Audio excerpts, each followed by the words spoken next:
like to welcome all the board members, and we hope that there's going to be something that is going to be said that will unite us together as a group.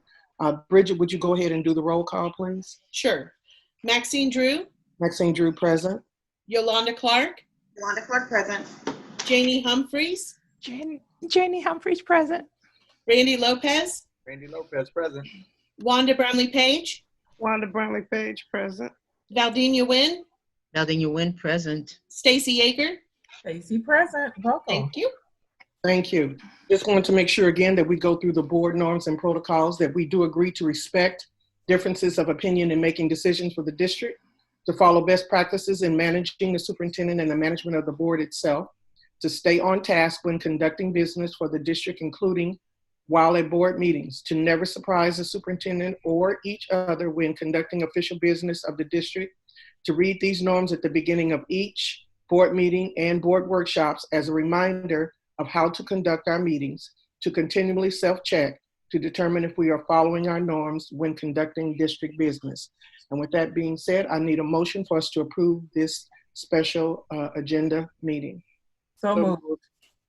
It's been moved and seconded. Bridget, could you do the roll call for approval, Sure please? can.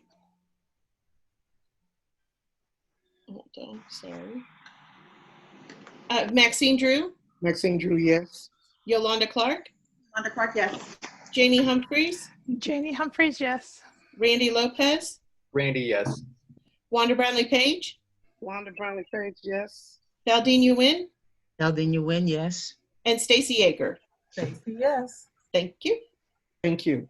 At this time, we'll go ahead and get started with our self-evaluation results and discussion. And I'm going to turn it over to Dr. Yeager, who will present our presenter, and then we'll go ahead and get started. Thank you so much. So last time we met, we did go over our self-evaluation, and Dr. Weissman is here today to provide us with additional training and leadership for our board. Today we will be training from 9 to noon. The other presenter did have a conflict, so they were not able to do the second half. So at the end of this, we'll be asking when another opportunity for us to get together so we can do the second half of this training. And with that, I'll go ahead and turn it over. Thank you. So I am really happy to be with all of you today, and hearing your norms right at the beginning of the meeting. You know, many of the elements of your norms are things that we will discuss. So I am going to share my screen now. And here we go. Okay, could I just see a quick thumbs up if everyone can see my screen? We're in good shape. All right, so what I want to start with this morning is just kind of talking about some outcomes that we hope to achieve for this morning. And as Dr. Yeager said, then our hope is to schedule another half day to follow up and take the next step. So this morning, we would like to look at the attributes of effective boards, do some reflection on the results of your own self-evaluation, talk a little bit about the relationship between those attributes of effective board functioning and achieving the goals that you have and will identify, and then kind of identifying what those next steps are for the second half day. And I know that most of you are on mute. We're going to have some discussions as we go through in which we'll ask everyone to unmute, but at any point in time, since I am sharing my screen and I just have a teeny box where I see a few of you at a time when I'm presenting, please just unmute and interject if you have a question, a comment, a clarification, or something as we're going through this. I will say another outcome that is just a side effect of this is I feel like it's been very healthy for me and for our boards to experience some of this online learning because it helps us better understand the experiences that our teachers and administrators are having as we look at how to proceed with the new school year. So those of you that have attended KSB trainings are very familiar with this fire tower. We like to use this analogy to talk about the work of the board and the work of the administrative staff or the superintendent staff. And so when we talk about board functioning, you know, we're talking about as school board members, you need to be high in this tower. You need to be able to look over the valley, over the mountain, to see what the issues are, to see in context the entire setting. Dr. Faust and his administrative staff is actually working down here at the bottom of the fire tower and down into the valley. And if we proceed with our metaphor, you know, they have the fire trucks that they're driving in response to the direction they're getting from what you can see up here in the tower. And then you'll see here we've talked about how something's being pulled up to the top of the tower.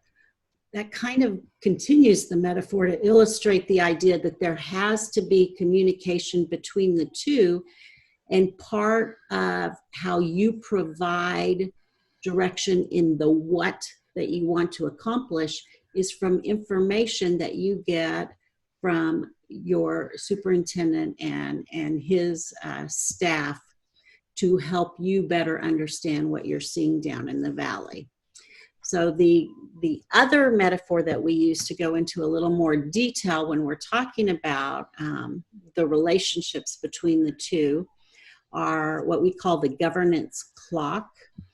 And so the Board of Education is at the top of the clock, and you're setting expectation and establishing vision. That is within the board's authority.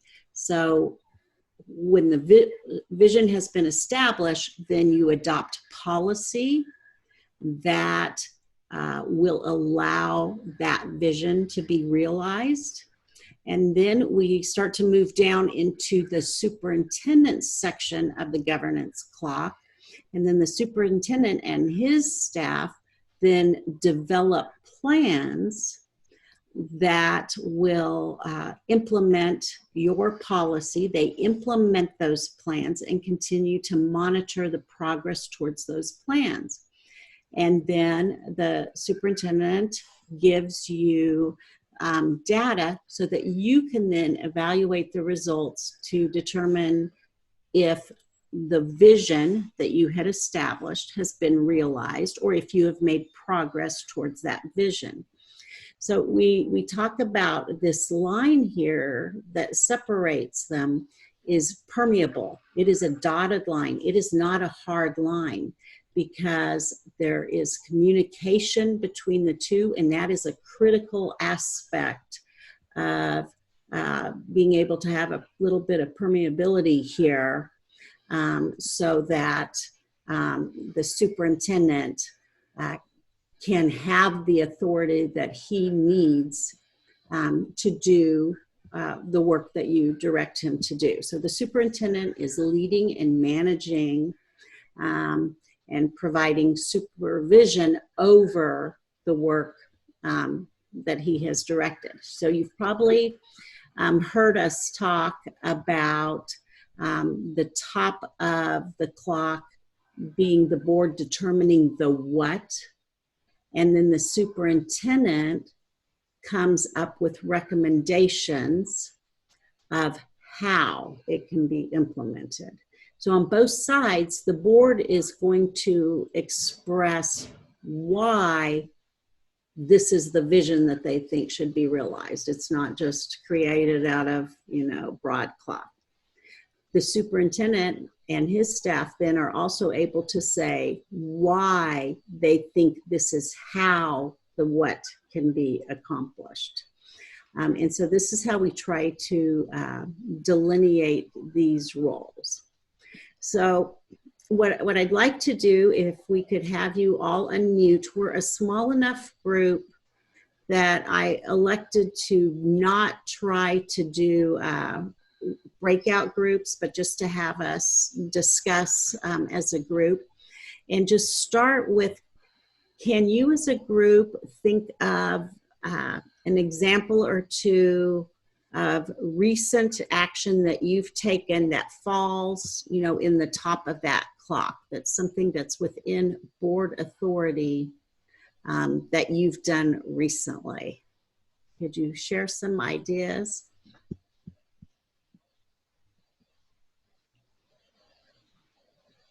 This is Dr. Nguyen. I'll say the budget. Okay. And so when you think about that, and that is one of the things when we look at your results, we'll talk about how that budget does reflect your priorities. So that's an excellent example of the board authority. Another example of board authority that you think would be recent. Hiring of new staff members. Okay. So ultimately, by law in the state of Kansas, the Board of Education is really the only one who hires new employees.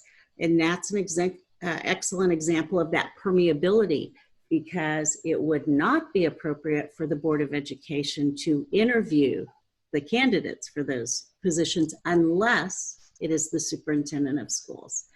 You know, so you take the recommendation within that superintendent's authority when you make that decision to do that action within your authority. So that takes me to my next bullet point. Can you share a recent example of a superintendent action that falls within the superintendent authority? Recommendation of Adjourning, you know, the new software proposal to meet the standards for the state of Kansas. Okay, great example. So when we talk about the what and the how, choosing that platform is very much a how are we going to be able to make sure that we have a platform that will allow us to successfully have our students, you know, depending which way you go, the competencies or the standards that have been identified by the state of Kansas. Okay, can you think of another superintendent's action that falls within there? The recommendation for graduation, how it was going to be done, because we couldn't do it the traditional way. Okay.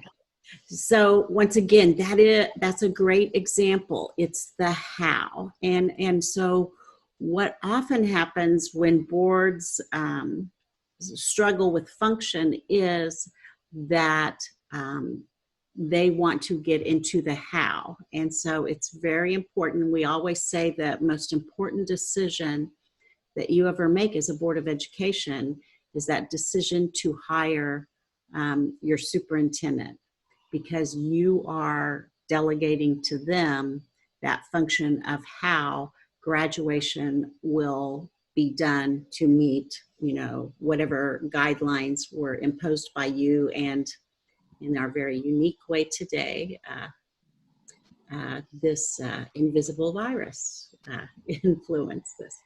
Okay, so that's just kind of getting us going, thinking about that. So when we think about, as a board, there are 7 primary ways that that you are directing the district and providing your oversight. And the most important one, of course, is that policy adoption. And both today and next time, we'll get in a little bit deeper into your process of how you look at policy. When you approve handbooks for your schools, that's pretty significant in terms of the messaging that is for your entire district. Directives to the superintendent. So when you direct the superintendent to come up with a plan for graduation, you have fallen within one of your 7 primary areas. The evaluation of the superintendent. So probably the most important decision you make is that hiring, and then right along with that, parallel and just as critical is that ongoing evaluation, because in order for your superintendent to be able to effectively do what you would like for him to do, and I'm using him because you have a him, so I'm not trying to just use a male pronoun all the time, is giving him that feedback. So we all need feedback to know if what we understand that others have communicated to us is effective. And then the challenge, of course, is that you're coming up with, from 7 people, 1 piece of directive for each thing that you do. Then goal setting. So when we go back to this idea of establishing vision, the thing that comes directly from that then is the goal setting. And that is something that we'll touch just a little bit today, but will be a more significant part of our next session. The negotiated agreement. So usually in Kansas, that's with your professional teaching staff. A few districts in Kansas also do a little bit with some of their classified staff, but typically in Kansas, it's your teachers. And then the allocation of resources. And so this goes back to the example that Dr. Nguyen gave us starting out, is when you adopt a budget, you are, taking action on one of these primary 7 functions of a Board of Education. So when I take this back to the governance clock again, just to kind of illustrate that, when you establish your vision, you're doing some goal setting here. So then policy, those handbooks and negotiations are going to fall within policy parameters that have already been established. Then your superintendent determines how he thinks resources should be allocated to accomplish what you have identified. And so he makes recommendations to you for that allocation before you make that final decision.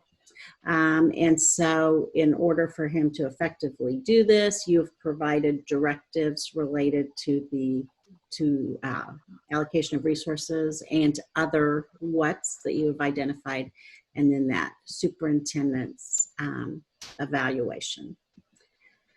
Okay, so this is a more busy, detailed kind of graph that my colleague Gary Sechrist developed, but it's just another way to kind of show the parallel tracks of how your roles and the superintendent's roles work together. So when you think, about the work you're doing with mission, vision, and goals, then he has the responsibility then to kind of delineate what would be the objectives that would help us realize that vision.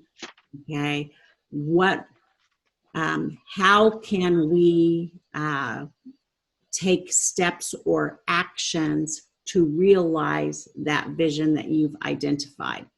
When you adopt a policy, the superintendent recommends the procedures to make sure that that policy is followed. So you are really looking, if we go back to our metaphor of the fire tower, you are really looking at what you want that end result to be. And so in the example of the fire tower, you're wanting to look down on a valley in which there are no flames, okay?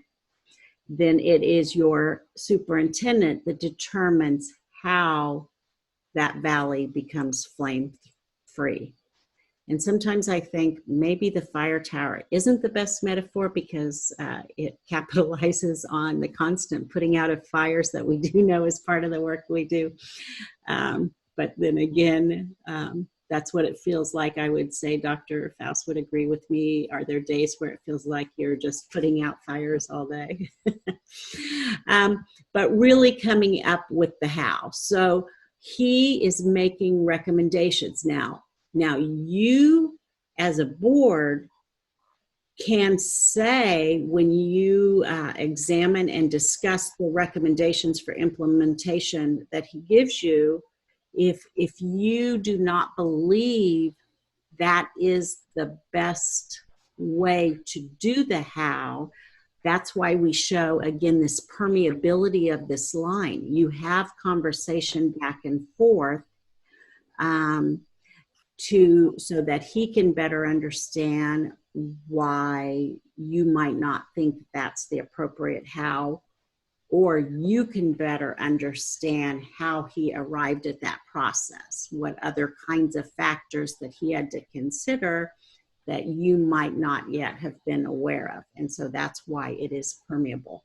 And so we show this on this whole foundation of trust and communication. And we put the communication with the word trust in a very deliberate, intentional way, because in order to really have the trust necessary to be effective, we need to make sure that communication is effective. And we're gonna spend more time talking about how our communication needs can vary. So, yes, go ahead. What happens, so we have not, the board has not articulated a mission, vision, or goals. So how do we get to the objectives and the action plan? Okay, so that is, we'll get into that just a little bit today. We'll go further with that in our next session. But yeah, that's kind of like shooting baskets when the goal is being moved around. You might occasionally hit one, but it's really hard to have an effective strategy to make sure the ball goes through the goal if you're not sure where the goal is going to be. And so there are certain assumptions that we can make about what we think are best practices, good instruction, but it's very difficult to have a how if you don't know what it is that you're trying to achieve. So that becomes essential to effective functioning. And so, and actually that was very timely segue, Dr. Faust, because that's how we come up with our unity of purpose, is by knowing what the vision is and then being able, like for you to have your staff to delineate what the objectives would be that you want to recommend to achieve that vision. And so then as policy is adopted that will allow that vision to be seen, then the superintendent is able to work with his staff to develop the procedures to implement that policy. So I would say policy development is also a lot like shooting a basketball with a moving goal, because if you're adopting policy, but you don't have a clearly identified vision, you're probably going to have inconsistent policy that's not always aligned. Now, a lot of your policy is defined by statute. Like you have to develop a policy because the Kansas legislature has said you will. You will have these things within a bullying policy, for example. So, but you may, as a board, take what's required by statute and wrap that into a policy that better reflects the values that you hold that will allow you to reach your vision. And discipline policies are a perfect example of why that is true. So there's a whole lot of statute that goes into the policies you have related to discipline. But I can tell a whole lot about the values of a Board of Education when I look at their policies related to discipline. And I show my bias here related to my trauma work. But if there's a whole lot of zero tolerance, I'm going to say, this tells me a little bit about their thinking versus if they have supportive actions built into their policy to help kids and staff learn and grow and make change. So one of the things that can happen as you fine tune what that vision is, your policy review may look a little different. So you're going to do the review part that is aligned with statute and best practice, but your review is also going to include what you value as important in terms of your value of your students, the families, your staff, etc. So those structures and processes, and then really making sure that we're clear on these roles, the what as the piece, and then the means to get there, or the how. And then, like I said, we always put communication with trust, because we cannot really have solid trust if we don't have effective communication. And so that's really how we get to a culture that allows us to be effective, is by building that trust and communication. And that's how then, as a superintendent and administrative team working with a Board of Education, we become a very effective governance team together. So we're talking about a board team, we're talking about a superintendent team, administrative team, but then coming together to be a governance team to realize what you want to realize in your school district. So I'd like to have you unmute again. And I heard someone talking about the Chiefs right before we started. But think about, what are some attributes of great teams that maybe you've been a part of or that you've observed. And these are actually Brian Jordan put this slide together. It's really easy to think about athletics, and that can be a great metaphor for teamwork. NASA, Apollo 11, a symphony, a band. I always like to throw out, think about your professional learning communities in your schools and what kind of teamwork you may see there. But let's just unmute for a minute. What are some attributes that you think are present in really good teams? So this is go ahead. Okay. The biggest thing that I see, Marcia, is that you have to have two-way communication. You can't just have communication going one way. It has to come back and forth. Okay, so hold me to this. One of the things that I want to follow up on a little bit later is really digging into what communication means. So for now, let's just identify that as one of the attributes, but make sure we don't get lost in this process. More discussion about that. Okay, what other attributes?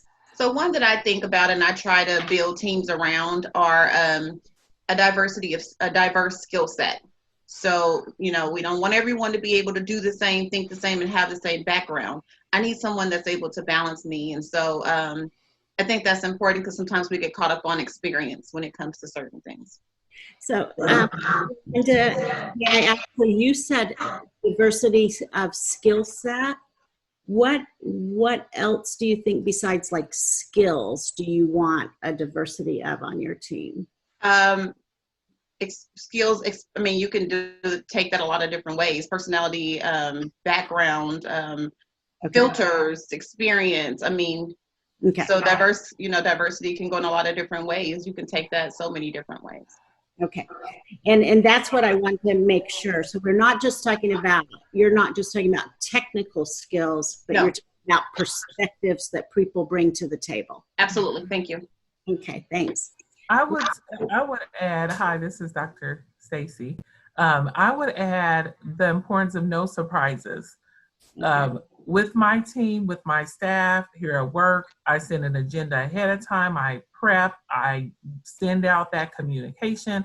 What's really important and what I see with all these teams is that when the Chiefs go for a play, they've practiced it. Everyone knows when call 13 is done or whatever they say, they know how to do the execution. If with the Apollo, everyone knows the plan. And if anything changes, there's communication. With the orchestra, they have the music in front of them. If, I've never seen an orchestra where they say, you know what, forget that, let's go with this. Never seen it happen in the orchestra. So I see what's important, the attributes is being able to not surprise each other with unknowing information and that clear communication and trust that someone else is going to pick up and hold their end of the bargain when Mahomes is ready to go. He can trust, and they can trust him to make the win. And you just threw in a key word there at the end that I was hoping you would, because no surprises then are what you ended on. That's key to building trust. So what happens if 5 minutes before a board meeting, something happens that's significant and we need to bring it to the agenda? If you already have this foundation in which practice is there are no surprises, trust has been there, people know that no one's going to surprise the superintendent and the superintendent's not going to surprise you unless in those rare events that there is a need for surprise, it can be taken on and processed in a different way because the trust is already there. But if practice is we never know where it's coming from, then it's very hard to process in an effective way those rare events where we suddenly have to deal with an unexpected with no time to prepare. But it's kind of like this idea, I compare it sometimes to if you've ever walked through a basketball court on an elementary playground where the kids have lots of basketballs and they're shooting in lots of directions and you're walking through that court. You're just looking every direction and you still could get hit in the head with the basketball, no matter how alert and hard you're working to try to avoid that. So as we build these foundations, it makes it easier than when those unavoidable things come up to better process those. Okay, something else that you think is an attribute of a good team? I would say to listen and respond respectively. Okay, so 2 key words there, Maxine: listen. Okay, and then and well, 3 the respond, but you said respectfully as well. Yes. So you reply you are putting respect both with how we listen and how we respond. Mm-hmm. Yes. Any other thoughts, Maxine, on what that respect might look like? Like, what does respectful listening look like? Well, at times it could be the tone of the voice at which the response comes through, because sometimes it could be presented in a way that I don't agree with what you're saying, and I'm going to let it show in my tone. But we have to work collectively together to agree, to disagree at times, but then move forward in a positive way. Okay, thank you. So in this, I didn't like feed Maxine this and say, please say this when we have this conversation. But tone of voice is huge, and it's probably one of the most misunderstood factors in communication. This was just, I feel like Stacy, maybe it was with you. I was having a conversation, I think after our last session, where I was telling you about a conversation I had with our psychiatrist when I was working at Crittenden. We talked about how tone of voice can absolutely make the difference in terms of good outcomes for a patient, because we are triggered at a very primitive level in our polyvagal nerve system by tone of voice. And as individuals, we're not often, we can't hear our tone the way other people hear it. So we may be unaware that we're triggering someone else. So it becomes very important that we pay attention to how people seem to be responding to what we say, because that's how we learn more about how we sound to others, because our intent is not always what's received. And so we have a responsibility as human beings to see how other people are receiving what we want to communicate. And so tone of voice has probably been one of the most under discussed issues, because it's the hardest to like nail down and talk to people about. Okay, other attributes of great teams. Can I say, this is Yolanda, and I don't mean to keep talking. I'm sorry. I just want to say, Stacy had talked earlier about like the players, and more than communication, I think I took from there is strategy. And Dr. Faust talked a little bit about that. When you have a team, you have to have a vision. So I just wanted to add that in there.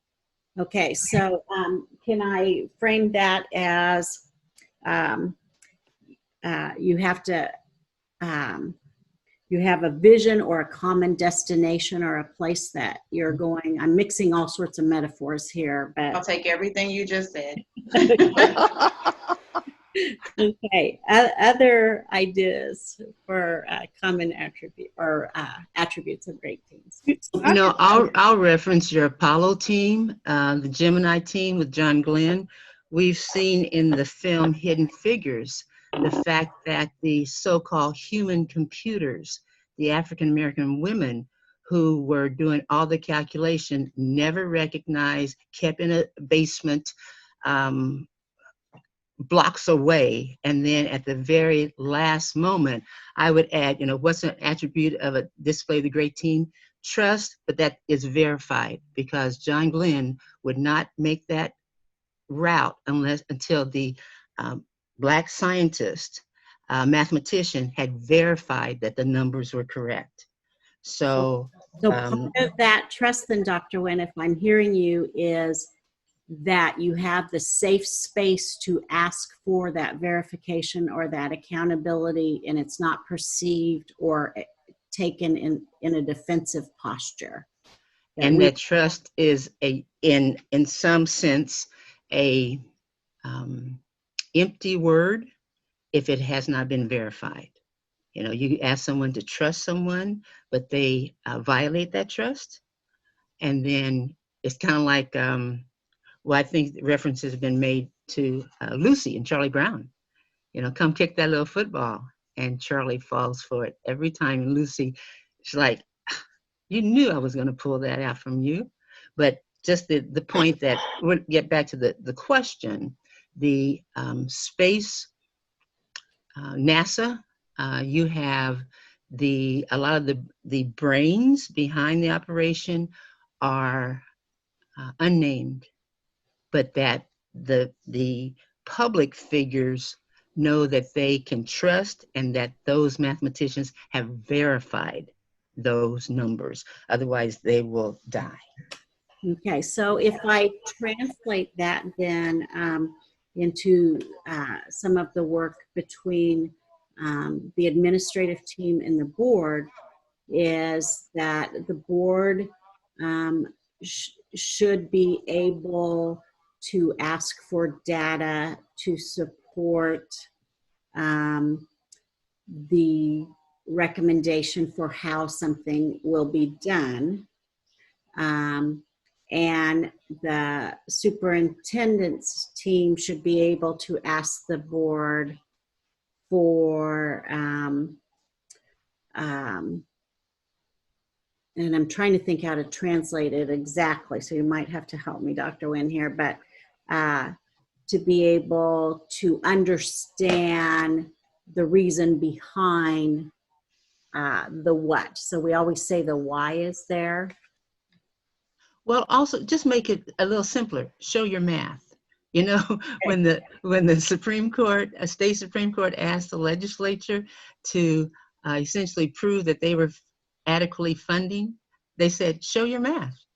So then the other side of it is when you said evaluation, the data will show, the results will show, again, I'll say, will verify that the statement was there. So just show your math. So as a former math teacher, I should have that on the tip of my tongue. Yeah, we can get the answer, but geometry, you always had to go through those steps. Okay, Randy, were you about to speak next? Did I? Yeah, I was just going to say, in addition, I think flexibility and adaptability within the team, right? So, it's always great to have a plan set and have everything mapped out, but stuff happens. And, whether it's, the in a football team or, the NASA team, things don't always go as planned, and you have to be flexible and adaptable as a team and quit thinking in terms of how to mitigate what's going on. So with COVID, nobody planned for COVID to happen here, right? And so our team had to really get together and work through some of these issues, again, with a common goal. I think that's something Yolanda said, is in terms of, if we know what our destination is, there are many ways to get there, and we just have to work as a team to get there. I think the trust piece as well is something that we have to work at, and you can't just have that blind trust, I don't think, right? It is about working together, and over time you build that through, whether, as Dr. Nguyen said, I think it was verifying that piece, or, but I think, having those common goals and being flexible and adaptable on how to get there sometimes when things don't go as we plan, or if we have different ideas on how to get there, I think that's helpful. So, talking about what Dr. Nguyen was saying, and I think maybe Dr. Yeager, you were talking about the communication. So if you take two of the tools we use to build that trust are the verification or show your math, and that there is communication. And then going back to what Janie said, communication does not just mean sending a message. It means that messages or information are sent and received, and then and in a respectful way. Those components all go into the building of trust. So that seems to be winding through many of the comments that you're making. Randy, one of the things that, as we're meeting with our superintendents across the state, so Dr. Faust has probably heard this so many times, he could probably quote it better than me, but, the Eisenhower quote of, it's not about the plan, it's about the process of planning, because, the context in which you're governing a school district is changing minute to minute, day to day. And so you use that information that you have at that point in time. But if you get locked into a position and don't maintain this flexibility and adaptability, you're going to be focused on doing what would have been great for yesterday, but may not, help us get to our vision through tomorrow because our context, the world around us has changed. And COVID's been the best example. I think a whole lot of people need to write some books about change process after we get through all of this. So thank you, Randy. Other attributes of a great team. Support. Time management. Say that again, Wanda, I'm sorry. Time management. Okay, time management. Because I've always felt like we got thrown in and really never took the time to meet, to plan. And that's the pace we've been going at. And we never really took the time to do things. That we've kind of been thrown in to some situations and we're just trying to work it through. But really take the time to plan, take the time to work through. And then the other thing is that we can't be naive. And that's what bothers me a lot, because I don't think we're realistic about certain things. Kumbaya, oh, that's beautiful. Yes, but that's a process. And to say it is one thing, but to do it is another. And I just think sometimes we're not realistic. So Wanda, the naivete, are you thinking of that in terms of the vision of where you want to go, or the how to get there that's naive? Maybe how to get there. The how to get there. Because it's easy to say, oh, we need to do this, we need to work, but that's a process, and it just doesn't happen like that. And some people keep saying the same thing. But like I said, kumbaya, it takes a while to get to that. And that's a timely process. Okay. So, and we are in a little bit, so I'm going to say, like I said to Janie, hold me to this, because one of the things I want us to revisit is our brutal realities. That sometimes there are some tough pieces of information or context that we have to go ahead and talk about and not avoid. So that piece, and then when you say time management, I think of time as a resource, and that it's a limited resource that you all have to work with. And so what I think I heard you say, Wanda, so correct me if I'm wrong, is that by determining, being better at knowing what your vision and your mission is, you're going to be better organized and be able to use your time more wisely to get there, as opposed to taking off maybe on some side routes that you have to come back from. Is that accurate? That's accurate? Okay. All right. Then Dr. Faust. Support. So when I look at, the Chiefs, we're going that route. Whether you're on the field playing or you're on the sideline, doesn't matter what let's say they fumble, the ones on the sideline aren't judging the people who are on the field. They are going in, I know what I need to do. I've got to support, I've got to fix, I've got to go in.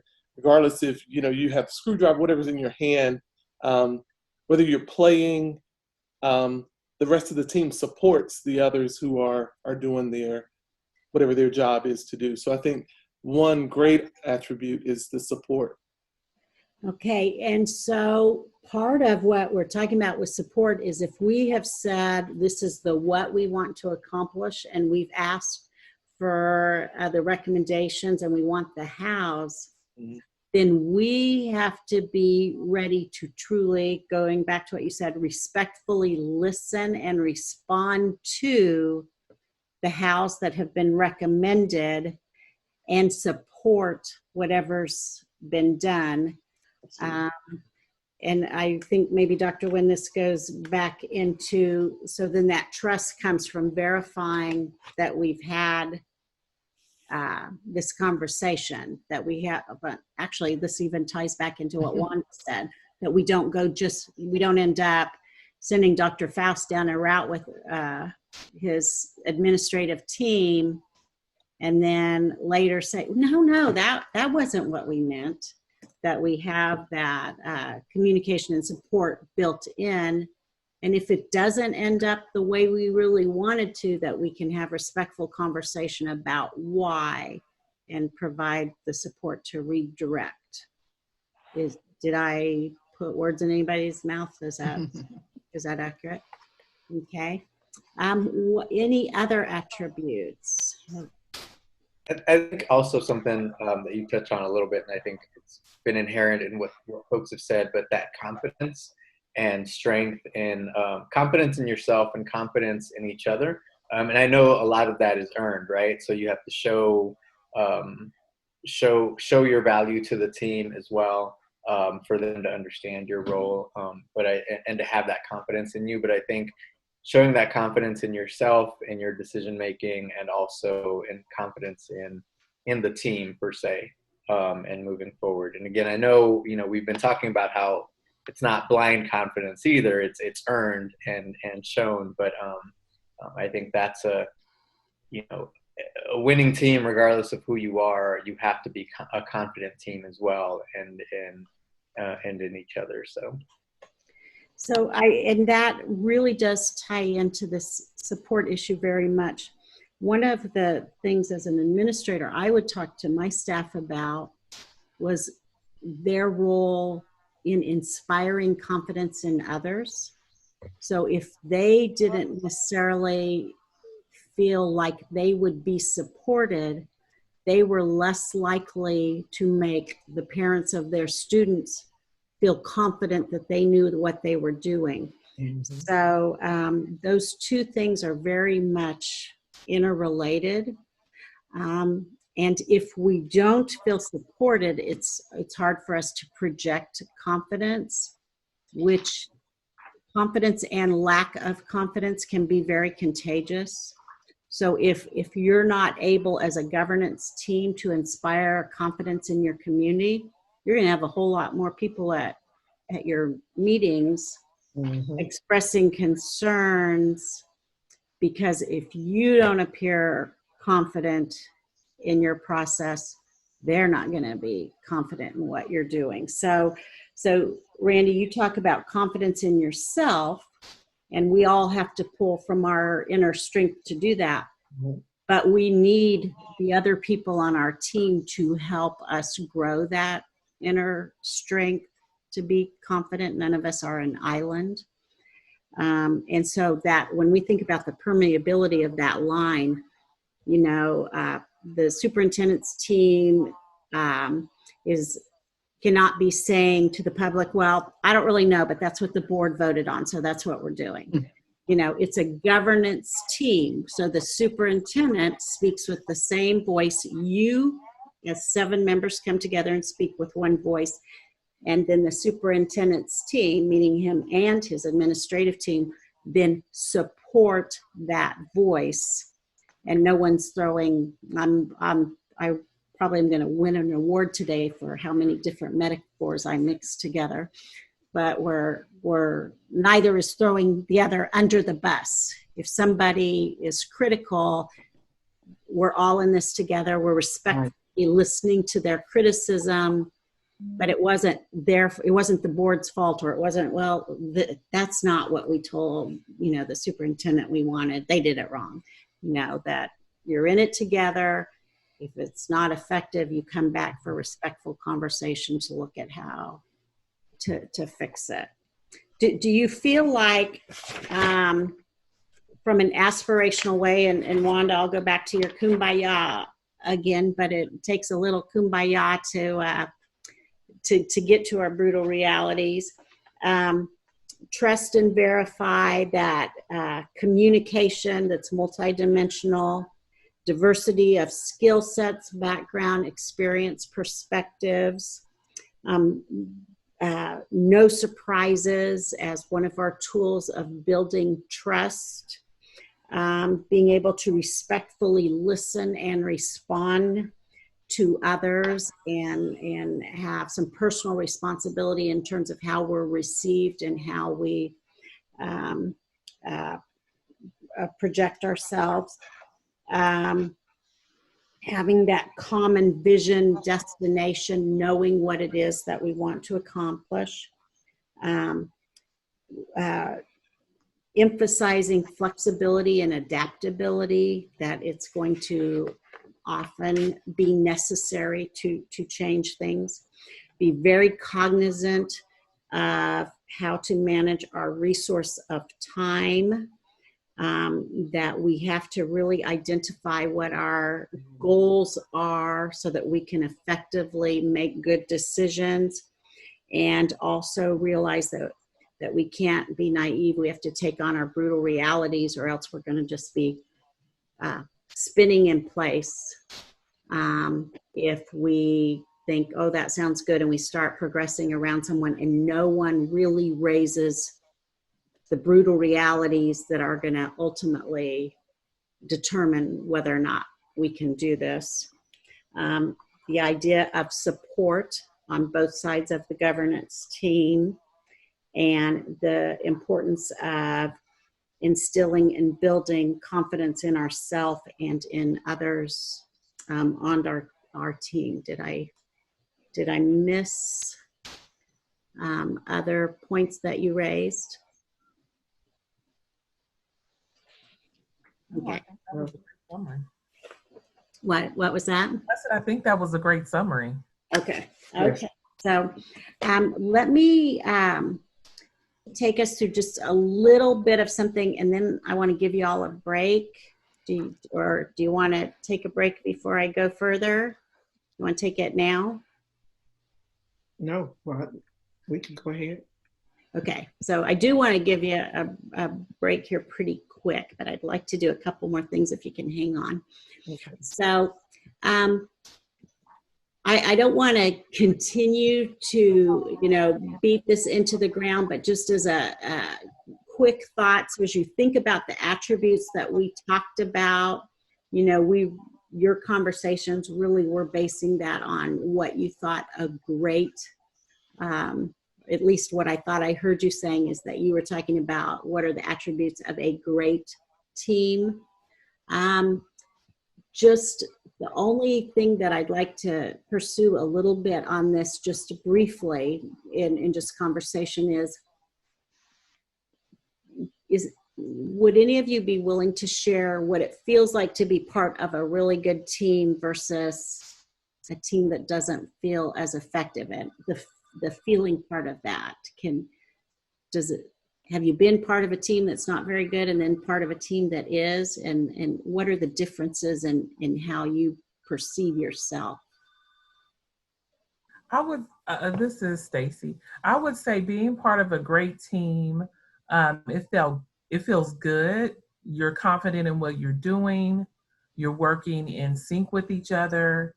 You know each other's strengths and weaknesses, and there's constant communication and planning, and everyone feels good. When it's time to meet, everyone's got their A game on, coming in, happy smiles, talking, engaging with each other, and we're in there for the win, and we all know where we're going. We have that plan, set, mission, vision, and we're walking in it. Being part of a bad team, confusion, dreading every meeting that you're going to. It sucks out your energy from the week. It makes, when the time is coming to plan, sometimes you may get anxiety or a feeling of what's the purpose. When people are meeting, it's more of you versus them kind of a feeling rather than a unified. And then lastly, when it's over, you question, what did we accomplish? Are we truly where we think we need to be? And and for myself, I constantly think of what can I do to make it better? Okay. What can I do to change it from a bad to good? So I constantly look at myself to see how can I make a difference rather than just accepting it as a bad team. My goal is to try to turn it to be a good one. Okay, thank you. Wow. Other thoughts in terms of the different feelings you have when you're part of an effective team versus a less effective team? With an effective team, like all the things that Stacy mentioned, but you also have a feeling of accomplishment, of growing because you're learning from other people on the team. You're learning new things and you can see it. When one person is having maybe a bad day or struggling to accomplish what their assignment is, everyone jumps in and helps. And there's just there's an energy in there, but you grow and you learn from each other. And maybe what your idea is, maybe the other people can add to it, and then you learn something from them. So it's a constant growing, and learning from others is what I've learned over the 40 years of volunteering. And you learn something new from each group you're in. It's very energizing. An ineffective team, like Stacy said, sometimes you wonder, what are you doing? What are you accomplishing? But even the ineffective teams you learn from. You learn from the things that maybe we should have done it this way, or that wasn't very effective in this group. It may have worked in another group, but this group it does not work in. And you learn that. So I kind of think about both sides of this in the picture that Stacy and Janie have painted, and take this back to what Wanda told us earlier about an attribute of a good team in time management. As you listen to these words, when you're part of a good team, it's almost like it's energy producing. You have a sense of accomplishment and you're growing, and the word energy was mentioned a few times, growing was mentioned. But then when you think about when your team's not very effective, I mean, in my mind, I paint a picture of slowness, and weight and dread. And so part of what I'm trying to illustrate here is investing the time in looking at what's making you less effective actually produces time down the road to do the work that you need to do. Because when you're in this part of questioning your purpose, you're actually losing time and less available to do the work for your community that you originally signed up to do. So thank you. That was a very nice summary from both of you.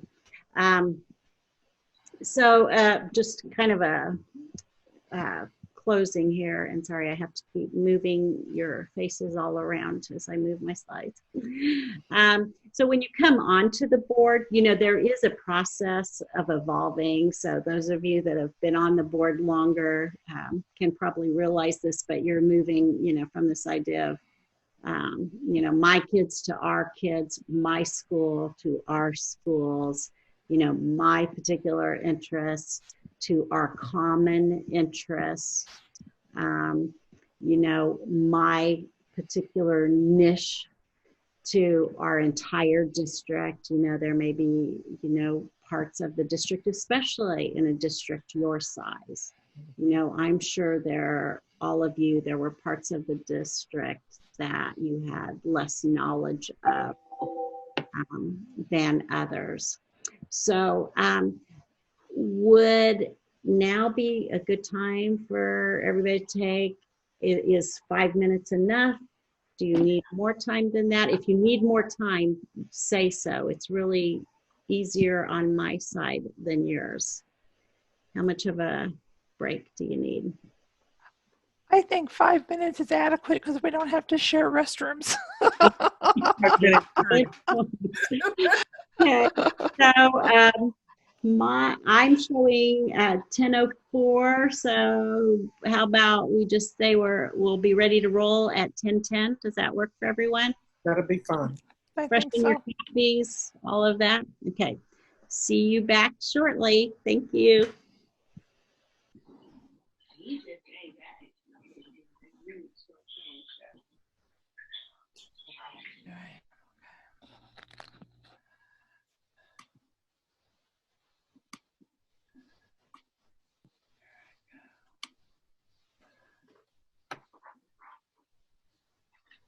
Oh, boy.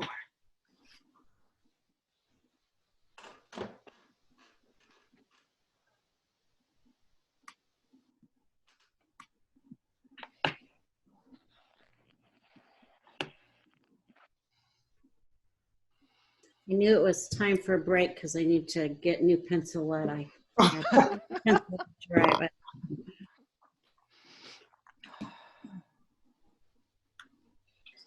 So let's see, still waiting for a couple, it looks like. Okay.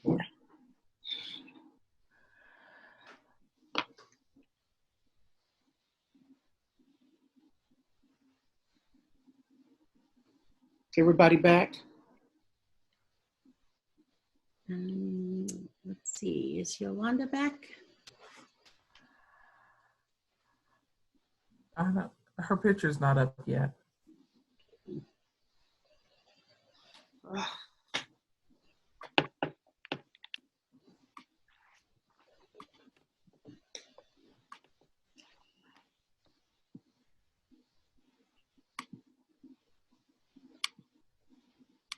There she is. Ooh, ooh.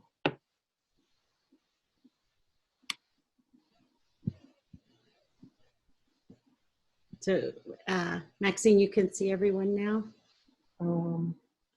I don't see it. No, I don't see Yolanda, but I'm sure she's here. Okay. So I'd like to start out with this part, and this is really kind of just thinking through the self-evaluation that we did, and before I pull up the slides and point to that kind of thing, just take a few minutes, and we always like to give people a little time to process after they look at that, to kind of think about it, absorb it.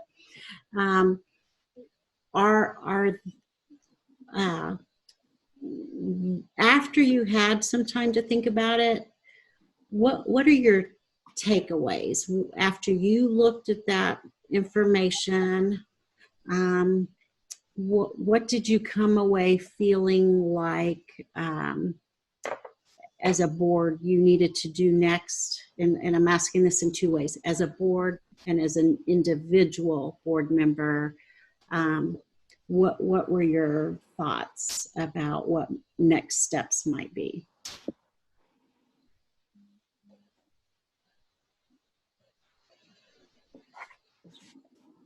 Are you asking us to respond or to reflect? Yes, and I try to build into all my trainings wait time, so I'm really comfortable with wait time, but I realize, especially on Zoom, it's like it amplifies wait time. Yeah. So just want to give people a chance to kind of think for a moment till you're ready to share a thought or two.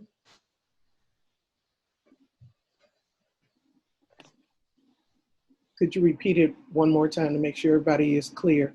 Okay, so as you saw those self-evaluation results and saw the information that was shared as we compiled it together, had a little time to process that, as opposed to just first reaction, really had time to process it. Mm-hmm. What were your takeaways in terms of what you thought as a board function whole that might be next steps, and as an individual board member might be next steps of things that you would want to do in terms of action, or would like to study, think about, need more information to know what to do next. So I kind of just added that piece in because I don't want to imply that you always know exactly what you need to do. Sometimes it highlights what you want to know more about, so to know what to do. I believe that we all want the very best for our district. I believe that. Now, the issue is, how do we go about doing that? And I think when you look at the reactions and how we see it, when the first part is always, what do you envision? What do you think the board? And then actually doing it, that's where the difference comes in. And we just have to, it's a process and it's going to take some time and we have to work. We have some opinionated people and there's nothing wrong with that because that's good. You need that. I like diversity. I like the difference. And then we just have to work to pull it all together. Okay. So I'm underlining the word work, Wanda. Yeah. That it's not going to take care of itself, that it has to be intentional work. Okay. My reflection of it and thoughts is when I saw it and when I think is we need more unified training. We need a vision. We need a mission. We need help from KASD. That's the first thoughts and still my feelings. We need continuing, ongoing training to help us align.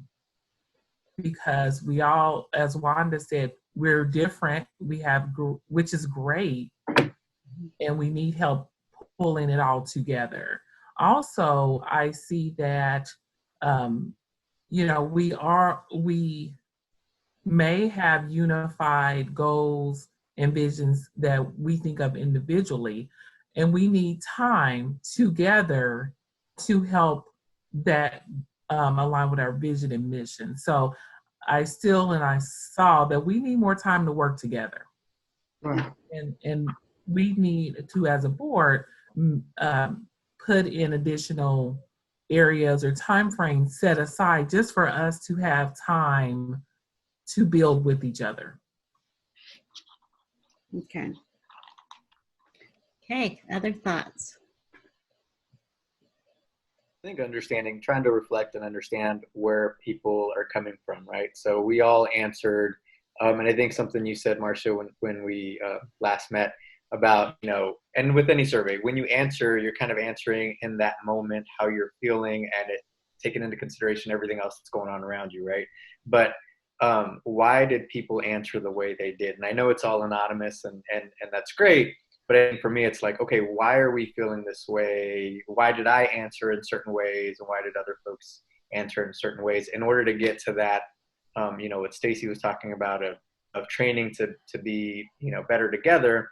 For me, it's okay, understanding first the where are we coming from? So, that diversity of thought and of each individual, trying to figure out where are people, why are people feeling a certain way about, whatever the question might have been, and so trying to understand where people are coming from and meet each other where we're at, so that we can get to know and better, and people feel valued and heard where they're at in that, particular circumstance, and then bringing everyone along together. So, because we're all in different places, we all answered in different ways and have different views, which is great, like Wanda said. So for me, it's that first part is we ask the questions, we see where we're at, now trying to figure out why. And I think you do that through continued building relationship, right? Getting to know one another a little bit better, getting to know how we feel about, certain issues. And then that's a part of the process, as Stacy was saying, of getting us as a better team. So, but for me, I think initially was thinking through, okay, why are people answering in certain ways, and thinking back on, meetings or rewatching meetings and trying to find out where some of those tensions, which tension isn't always a bad thing either. I don't mean it as a bad thing, but where are some of those tensions, some of those thoughts that people have, and then, so just meeting folks where they're at too. So I don't know if that made sense. That was a lot, but. So if I were summarizing this, of course, I can't take credit for these words, but I think I heard you say, seek first to understand. Mm-hmm. Would that summarize that? So I didn't hear Randy saying, I need to do a better job of helping people know where I'm coming from. What I heard Randy say is, I think we need to know a lot more about where each other are coming from and to understand their perspectives.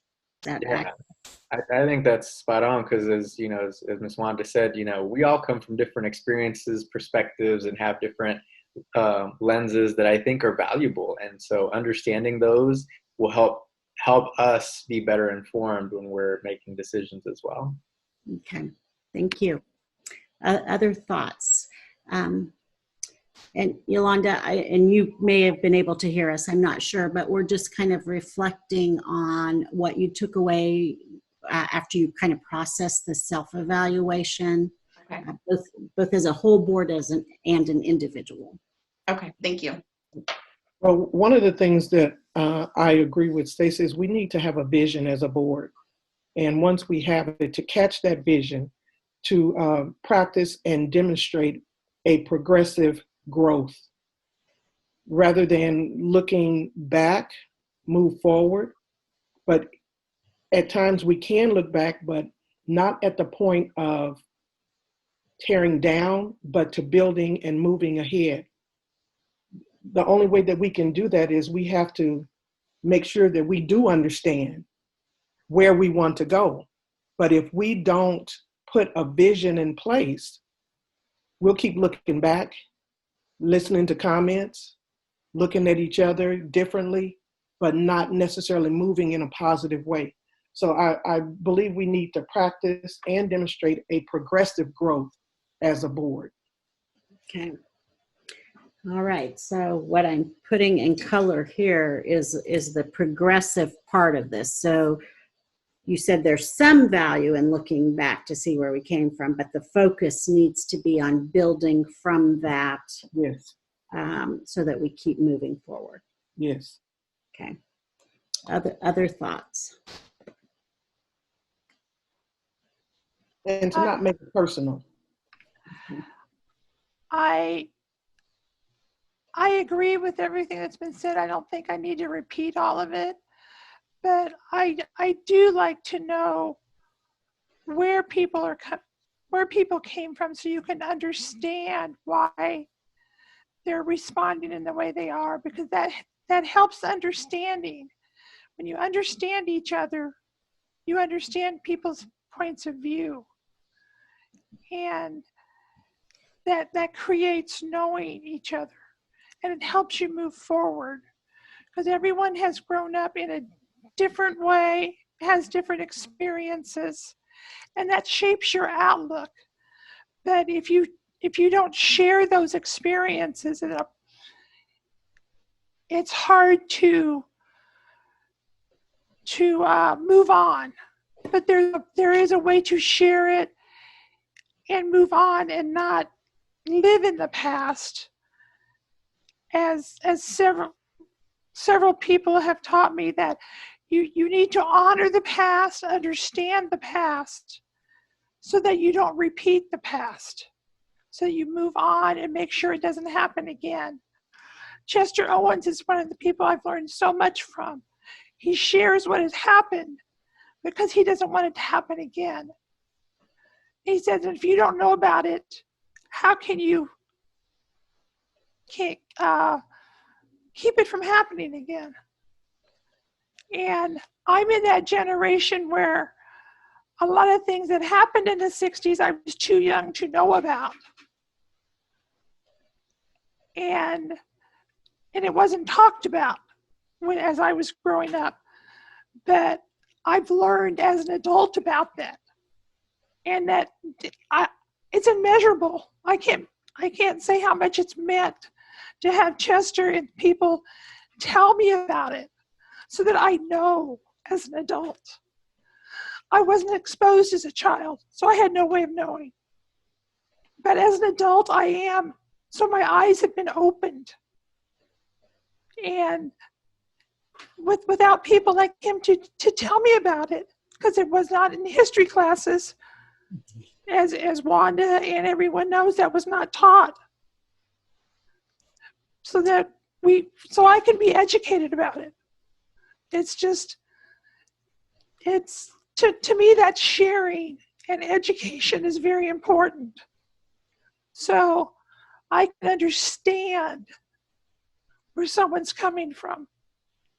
And so that we can come together and move forward. But if we don't have those conversations back and forth, That's not going to happen. So that's what I meant by conversations are not just one way. They're back and forth, they're questions and answers. And that is so important when you are developing a relationship so that you can work together to move forward. Okay, thank you. So I want to make sure your question is like, what were our thoughts and our feelings when we went through and read through the results from them? Mm-hmm. So I'm going to just speak from being a new board member. That when I read through the results, and I kind of thought about what's the definition of insanity. I'm going to be honest with you. Doing the same thing over and over again and expecting different results. And so, again, just being a new member, and maybe things have been different in the past. I just don't see it. And then as I continue to go through our meetings and I watch the way things are happening, and you ask the question of like, what is our vision? And I always, it just takes me back to the definition of insanity. And where do we pivot? Where do we really start focusing or making sure that we are being intentional and focusing on the right direction, in the right direction, and on our students? So those were, even when I was filling it out, I'm like, I'm sure my answers will be so different than other people's. But again, I only have a few months under my belt. However, having a few months under my belt on the board, I still have a few years in life. So I'm not completely naive to what's happening in the direction we should be going in, or how we should be handling business. And I do think that speaks, Yolanda, what you've just said, to where we started with the value and the richness of different perspectives, which also capitalizes on what Janie said, but being a new board member versus being someone that's been on the board for a while, you see things a little differently, and both perspectives help enrich our understanding of what is. Yeah. Okay, thanks, Yolanda. Other thoughts? Yolanda, you said the definition of insanity. Would you define that for some people who may not know? Sure, I pulled the quote up to make sure I did not state it incorrectly. It's to continue doing the same thing over and over and then expecting different results. And so we have a lot of business that we need to take care of. And I watch how we handle things, our board meetings. Are we really focusing in the right direction? Are we really taking care of things the right way? If we're not seeing that things are being taken care of, who's going to pivot, and who's going to make sure that, who's going to say, what, we're not doing this right? And how do we find our voice in that space and make sure that we are doing it right? And so anyway, I know that today's conversations are good in the way we move forward, but that's really what I thought about. Like when I was going through here, I'm like, we've been around for umpteen years. And some of these things that we are going through or having conversations about, why is the foundation not here? What does it take to get it here? Why are we still having some of these conversations? Why are we still why is our community happy about where we are at times? Why are they disappointed with where we are at times? And so I can only speak for one person, and that's me. That's the only person I can speak for. But the thing that blows my mind, that I know when I first came on, yes, we were elected, but the politics and the economics of it, that's a whole nother ball game. Because we can come in and think that we're going to do this, but then the money part becomes a big, crazy issue.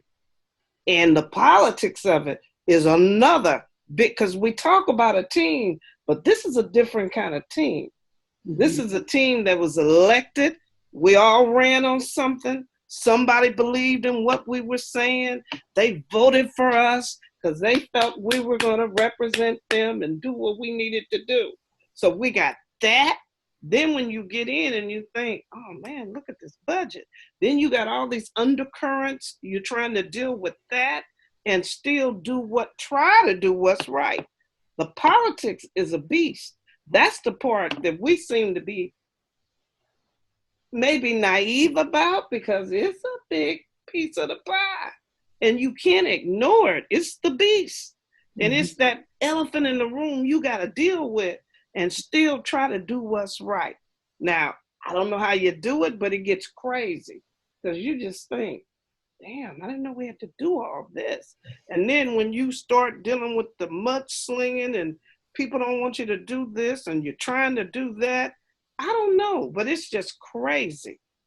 And you're trying to make sense of it. And that's a piece sometimes I think we get a little naive about, but it's a big issue. So how do you work that with, and I would like you to deal with that. How do you deal with the politics of it all? Yeah, yeah, when you take what Wanda's just said and tie that back to some of the other things that we've discussed so far, it does become very important to take on what those brutal realities are. And so, Yolanda, are you the one that's the closest? Are you the very newest board member? So Randy and I were both elected together, and then we have some re-elects. Okay, so because what we absolutely see at KSB is that once you get on the board, there's some brutal realities that people can even tell you about before you're on the board, but until you live them, you can't truly understand what it's like to be in the middle of some of that politics, that mudslinging, some real ugliness sometimes, while facing some brutal realities of finance and statute and things that you don't control. And so it's a hard transition, and you all are making so much money doing this work here. Sometimes it even gets hard with your families because you're having to give so much of yourself for this work, that sometimes you also feel like you have to justify yourself to the other people who care about you because you're giving so much to this. So this is not for the faint of heart. This is hard work, and anybody who doesn't think it isn't really doing the work. It is the reality. So, we try to say to you, and this doesn't begin to cover it, but, thank you for your service. We certainly never underestimate how difficult the work is. And I think on the school side, on your staff, it's not until you get into Charles's position that you truly can appreciate how hard the work of the board is. Till you're up close and personal in that superintendent's role, where you see how very, very, very challenging it is. And Wanda, so there is this common theme that I'm hearing from you that tells me a lot when we get to goal setting that we need to focus on, and that is building in to the way that you interact with each other, a way to make sure that you are taking on the difficult conversations and not glossing over them. Because I do keep hearing that part coming through. So we need to make sure, as we're looking at process going forward, that's built into the system, that we're addressing those hard conversations. And I was going to say, one of the things that has helped me once I came on as a part of the school board, and I have to give kudos to KASB, because once I became a member, I recognized that there were workshops that were being set up, whereas I could go and sit and learn what my role is, and particularly the way you demonstrated with the tower at the beginning, as well as the clock showing everything. I've seen that before. That has helped me to be able to understand what I'm supposed to be doing. But it also helps me to recognize that there are strengths that are a part of our board that I should be able to trust and develop a way in which we can work collectively together. I hear what people within the community are asking and saying, but sometimes I have to learn to limit what I can do to adhere to what is best for the entire school district.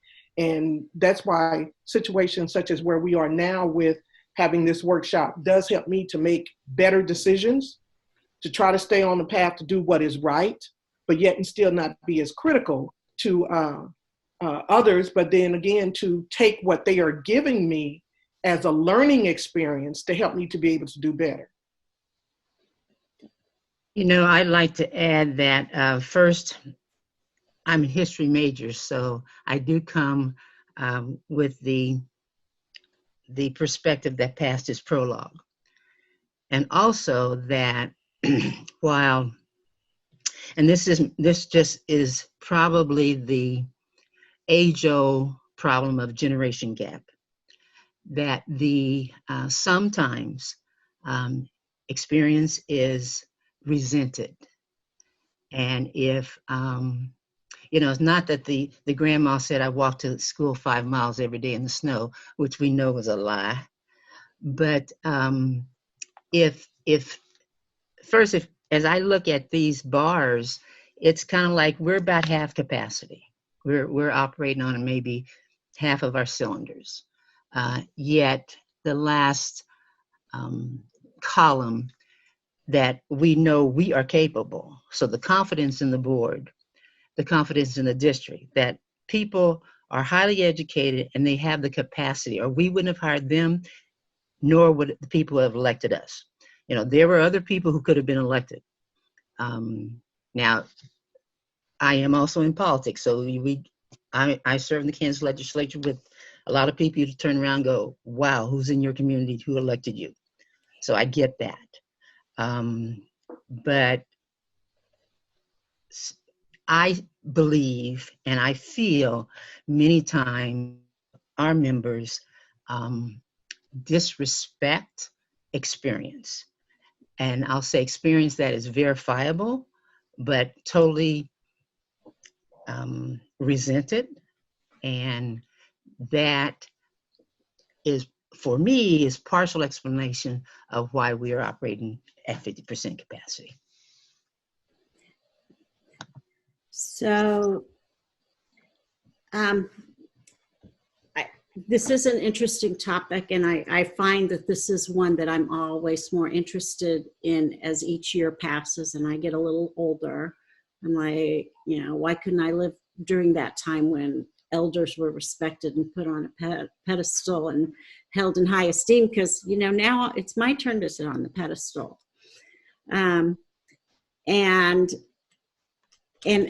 so I've had this thought a lot, because when we look at us as a society, we value the new shiny thing, and so sometimes perhaps resent experience might be a word that I would use, because what the experience I'm talking about isn't bright and shiny, and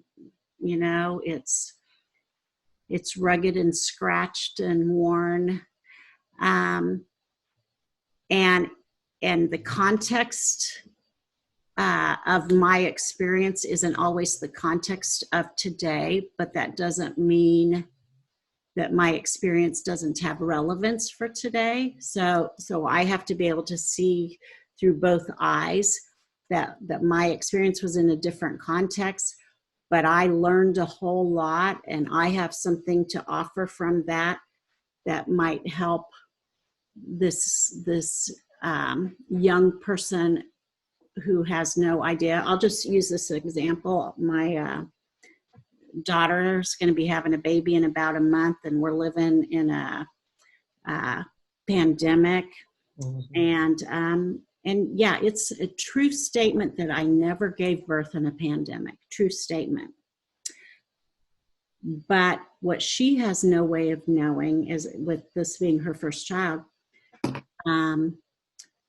she doesn't understand that when that baby's here, there are going to be other issues in which this experience is a whole lot more important than the context of this pandemic. And I'm not saying she doesn't know she needs me, but the bottom line is she has no way of knowing how much she needs me, even though I've never had a baby in a pandemic. And so I think as we think about that in the context of school, so much is different, but so much is the same. You know, the 12-year-old kids that I worked with in 1981 have had a lot in common in their core with 12-year-old kids today. But what I did in 1981 wouldn't necessarily be best practice today, but that experience of sharing it has relevance for how we look at how we interact with those kids today. So I guess my question would be, so Dr. Wynn, I totally hear you, because it's kind of been something I've been thinking about. How do we show respect for experience while recognizing that it doesn't necessarily just totally generalize, or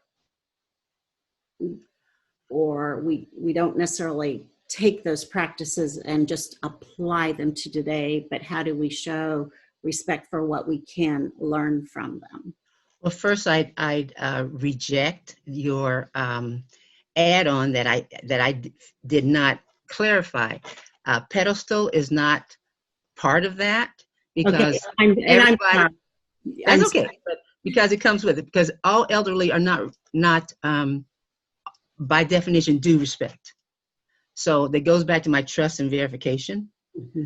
But when we're talking about specific legislation, budget experience, not just by definition that I have lived X amount of years, but that you, and it doesn't have to be with years. Someone can be 30 and was a hedge manager, you know. So I'm talking, that's the type of experience I'm talking about, that when it is relevant, when it is within the context of the discussion, when it is verifiable, then you don't reject it because the elder person said it. So that's how I would qualify, and how. And I'll clarify. I didn't necessarily mean, I was trying to show the ends of the continuum. Oh, yeah. But in some culture, there were, when you make that kind of statement. But no, just, you know, we're not in a society, well, I don't want to get too political, but many of our, the president is elderly, so, and he's making inappropriate decisions. So there. Yeah. So experience does not equal wisdom. Okay. Can we stipulate that? We sure can. When reflected upon, almost all experience, good or bad, though, can provide learning. Perhaps. Right, but I'm talking about in a discussion that we're trying to make policy, we're trying to make decisions. You know, you don't pull out, when I was a kid, I walked 5 miles in the snow. Okay. Yeah. So, so what are your thoughts about that in terms of how can, as a collective group, how can you benefit from all the different perspectives that are being brought, the different experiences that each of you bring in terms of your life experiences? How can we make each other within our team feel like those experiences are valued and respected? I think we have to be. Go ahead. I'm good.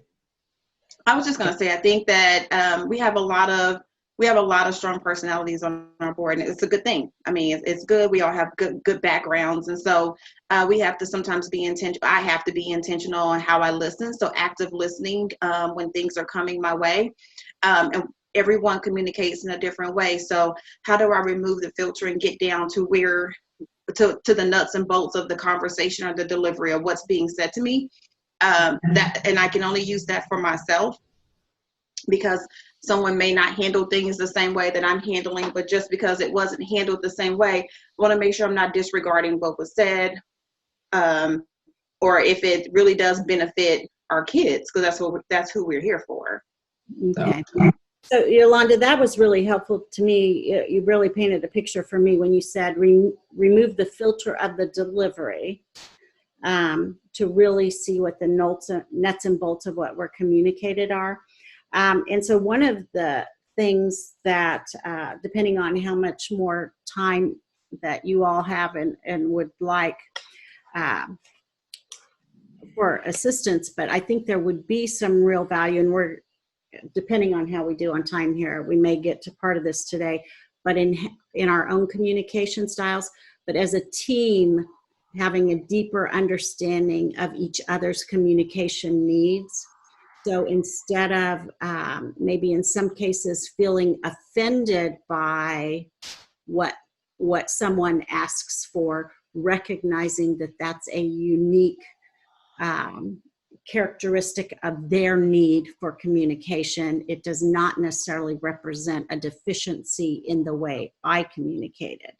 And I think that, to clarify, I said communication. I think that's for everything. So sometimes we're making decisions and I may request something that someone else is not even interested in. Well, we talked about filters and things in the past and how all of our backgrounds are different.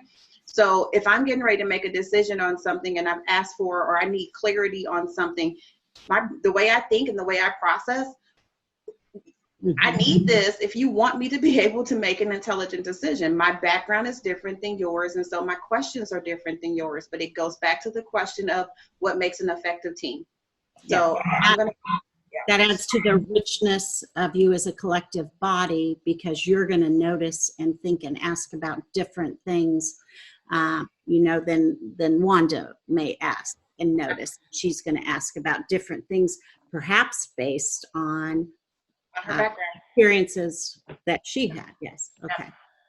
Okay. Other thoughts in terms of how to respect and value and use to the benefit of the whole, the experiences that you all bring?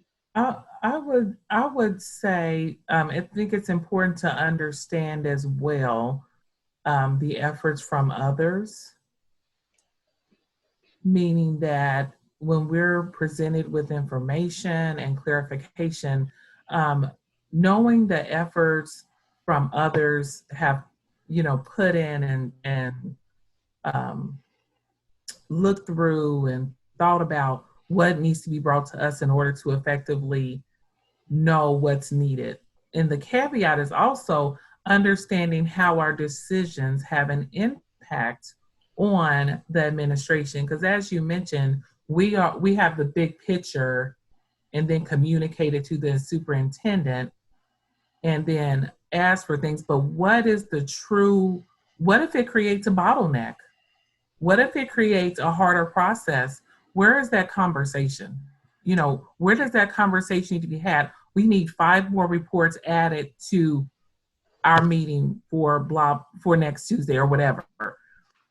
Okay. When do we take into consideration what permeability? And so what, from your superintendent and from his team, that when you're evaluating results, that you also need information on process, and you need to know how the team was impacted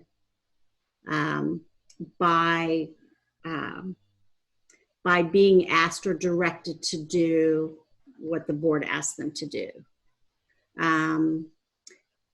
And that's that permeability. So if Dr. Faust comes to you and says, This was the time commitment. These were things that our team was not able to do because we did this. As a board, you may look at the cost benefit of that and say, wow, maybe that wasn't really what we wanted to do because we didn't have that information yet. And so that's why that permeability is important, that you don't like give the directive and wait a year. So it is evaluating the results, but along the way, building in your system process so that you know what the impact is. And I'm actually going to show you a slide here that I think really illustrates. Can I have a comment on that? Yeah. I've seen us, when people ask for things, some people feel, why do you want that? Why should they have to do that? But that's their opinion. And we shouldn't be made, some people shouldn't be made to feel bad about asking for things. We're saying that we're the board. We need information. We need to be able to make a decision. Half may feel you don't really need that, and the other half feel that you do. And people shouldn't be made to feel bad about requesting information. Yeah. And that's a big debate. Yeah, so when you talk about how you do your policy development, building into the process where each board member can request what they want. Then as a total board, then you do that cost benefit analysis. If you think the request puts undue pressure, demand, takes too many resources, then the total board may say, in this case, that's not what we're doing. But you've still heard and listened and understood the reason for the request.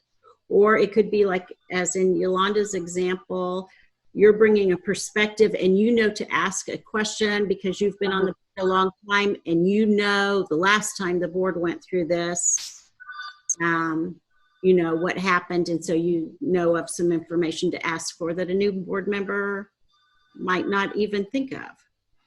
But collectively, you're deciding, what to ask for, and you have a process for that. And I find it's very helpful when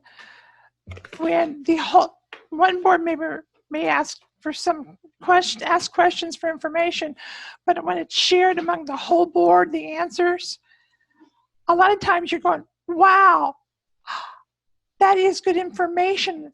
I wish I had thought about that, because it clarifies something that was in the back of your mind, and it makes it easier to reach a good decision. And with 7 people coming from different backgrounds, it's good to have the different perspectives. Mm-hmm. A lot of my questions come as a parent volunteer background. A lot of Yolanda's come from a financial. Dr. Wynn's come from a legislative and financial. It's good to have all of those different backgrounds come together with questions, because a lot of times one person's questions brings up something else, and then we all get a good, rounded decision.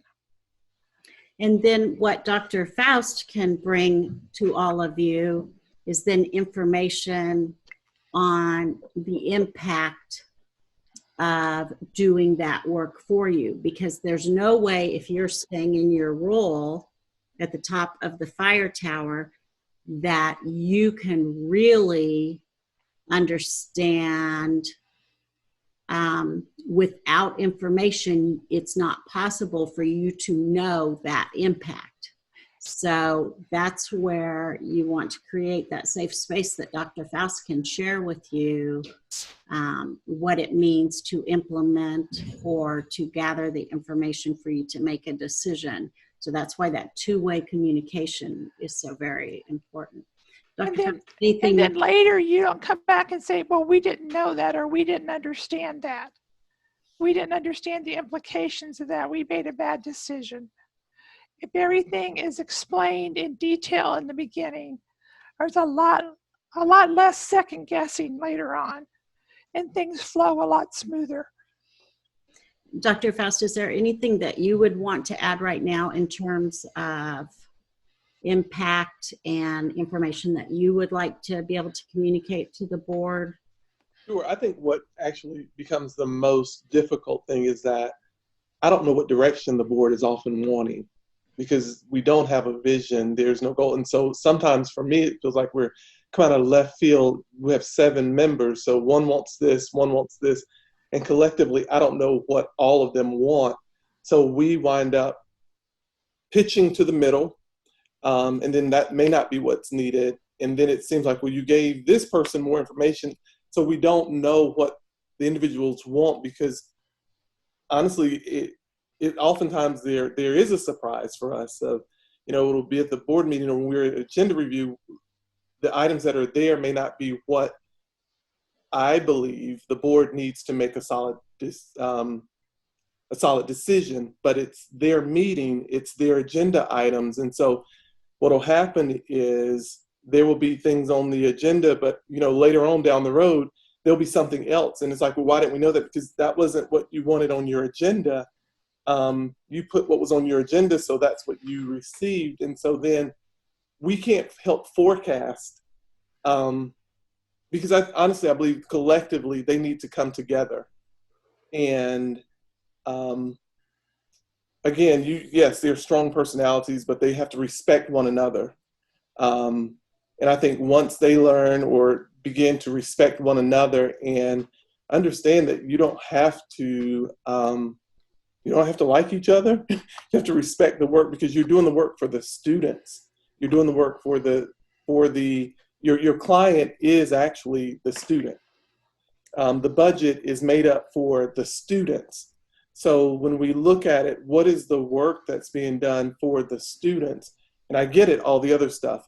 Yes, we have the negotiation, we have the teachers, we have the employees here, but what have we done for the students? And I think if there is a vision, then we could possibly build around and see where their focus is, and it would come out versus I want this, I want this, I want this, or not everyone was communicated to, but in our board handbook, it states that I should communicate with the president.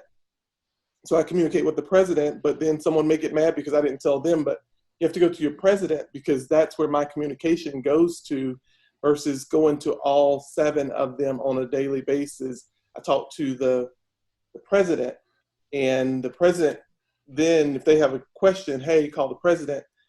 So I think we need board training on how to be board members, and not saying that you don't know how to be, because I don't want to insult anyone, but I don't want us to be at a point where we don't understand what we're supposed to do as board members. So then it reflects as the administration doesn't know what they need to do, because again, we're on the ground, we're doing the work, and we want you to see what's going on. But if you come down off that and you get down on the ground, you may not know the work of what's supposed to. So you're thinking, who's supposed to be up top, who's looking on the bottom. And so that's where I think some of the confusion comes in.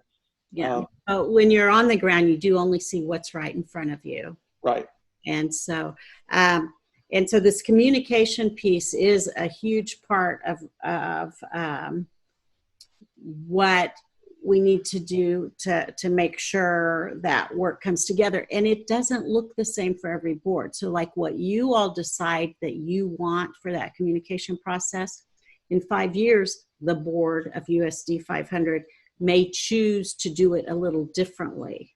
So, collectively, you make up the unique board that you are now.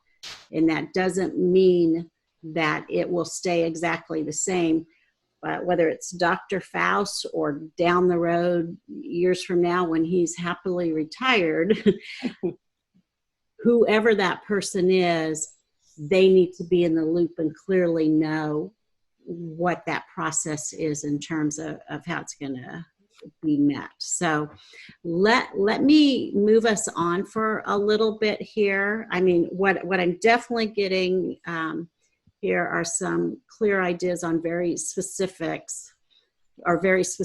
things of focus as we go forward.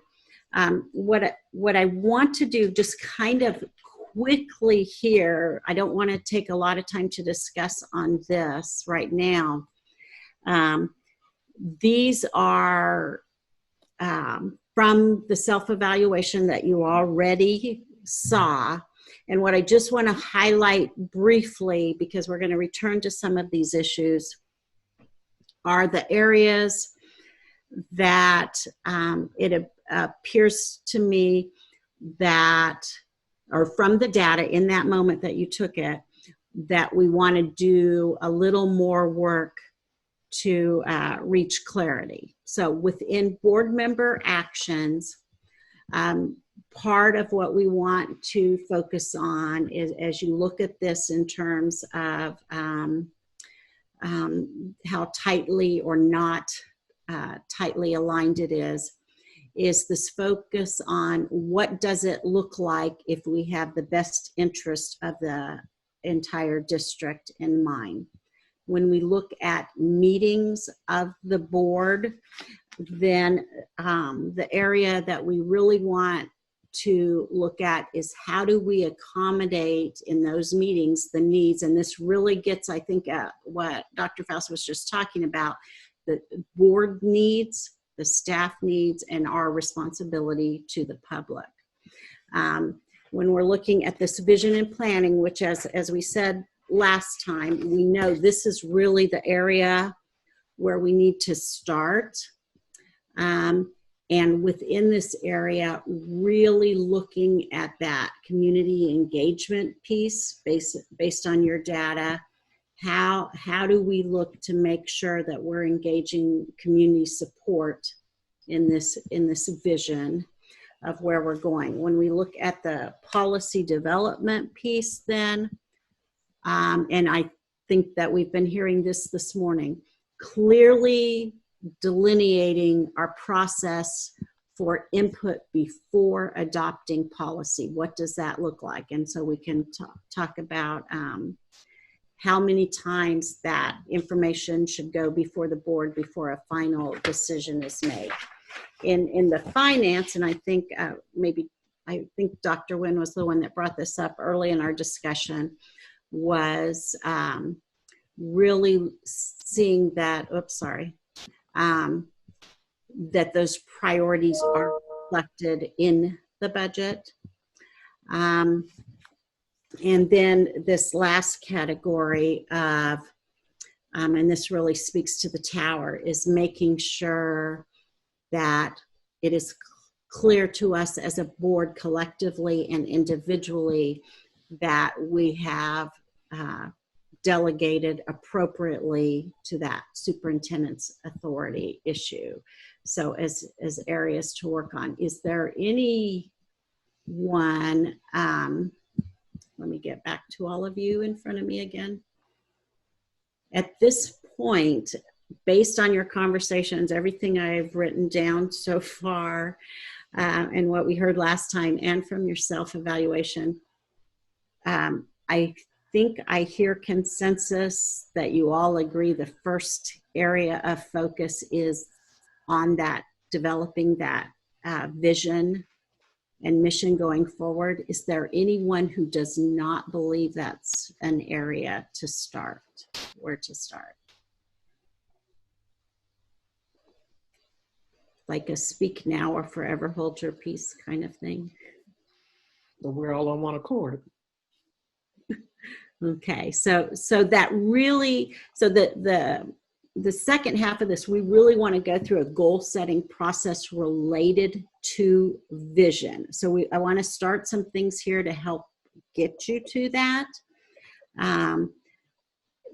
But as you think through those charts that we just looked at, part of what you'll want to think about when you do that is making sure that as you look at that vision, you're really thinking about community engagement.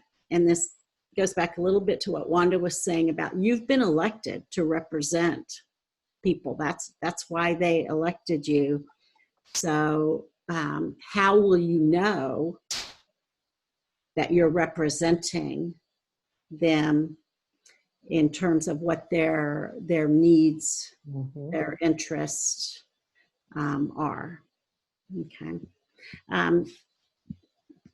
Any thoughts? It's so hard with Zoom. I can't tell, like, if you're leaning forward and you have something you want to say. Or... Okay, let me. So these were the categories that I just highlighted. And hang on just a second. And so what I will do is I'll just take this one page and I will send this to Bridget to share with you, that in your self-evaluation within each category, these look like the subtopics of work to focus on, with vision being the number one area to start. Okay, let me move forward. Why is this not moving forward? Okay, let's see. Okay, sorry about that. It must have been on my end here. Okay, so I want to talk just a little bit just about team development, and I'm sure this is stuff you've heard before, but I'm trying to get all this foundation laid today for the next work going forward. And I think you're going to relate to this based on the stuff you've said. You know, the first part is the forming. You know, as you're elected to the board, you know, the board is created. And what we know in this forming stage is that, you know, there's anticipation of what's going to happen. You're excited about the new role. Typically, there's a little bit of trepidation and like, oh, yay, but what did I just get myself into? You know, but everybody wants kind of harmony to work together. I mean, Right. and I try not to say always or never, but typically there's that desire to have some harmony. Then when we move into the next stage, we call that the storming stage. And that's where we start to see, like, within a team, there's kind of this sometimes competition or kind of vying for who has power, who has influence, whose ideas will be heard. And sometimes this, you know, diversity that initially when we're here that we valued and enjoyed, sometimes when we're in this part of the process just feels like conflict. You know, it's a little harder sometimes to appreciate some of those differences in opinion. So, like, deep inside we do, but we get into this kind of part of our brain, that emotional part, when things get tough, where sometimes it just feels problematic. But then you get into that norming stage. And so, like you read, establish norms before you started your meeting. And I might ask Maxine, when were those norms established that you read before the meeting? Actually, I don't know. They were, once I came on the board 2 years ago, they were there and they have always been read. And since I've been as board president, that's what I do. I don't know if Janie or Dr. Nguyen may know, since they've been here longer. They've been there for a long time. We just never read them out loud. They were there for board members to read to themselves. Okay. Dr. Nguyen, do you recall when they were first established? Likewise. Okay. I agree with what Janie said. So one of the things I might just recommend at this point is that, and you know, in July, August would be an appropriate time, is to really revisit those norms and annually revisit them and have, as individuals, have a conversation and kind of a commitment that as a group, this is what we believe, so that it, you know, it doesn't become like, you know, I pledge allegiance to the United States of America. You know, that as those norms are heard and read, we're processing those each time with meaning. And perhaps you'll want to change some of them to fit who you are, but to keep them real and dynamic. And just the process of doing that, it's kind of like the plan. It's not as much the plan as the process. Mm-hmm. And developing those norms, the process of developing them has more value than the actual norms that you'll read. I personally think there's great value in reading them before each meeting so that they don't become just something stuck on a wall that we forget about.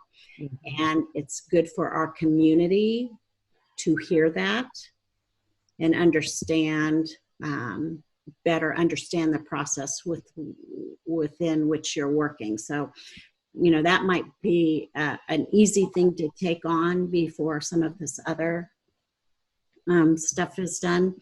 And then this fourth stage is the performing stage.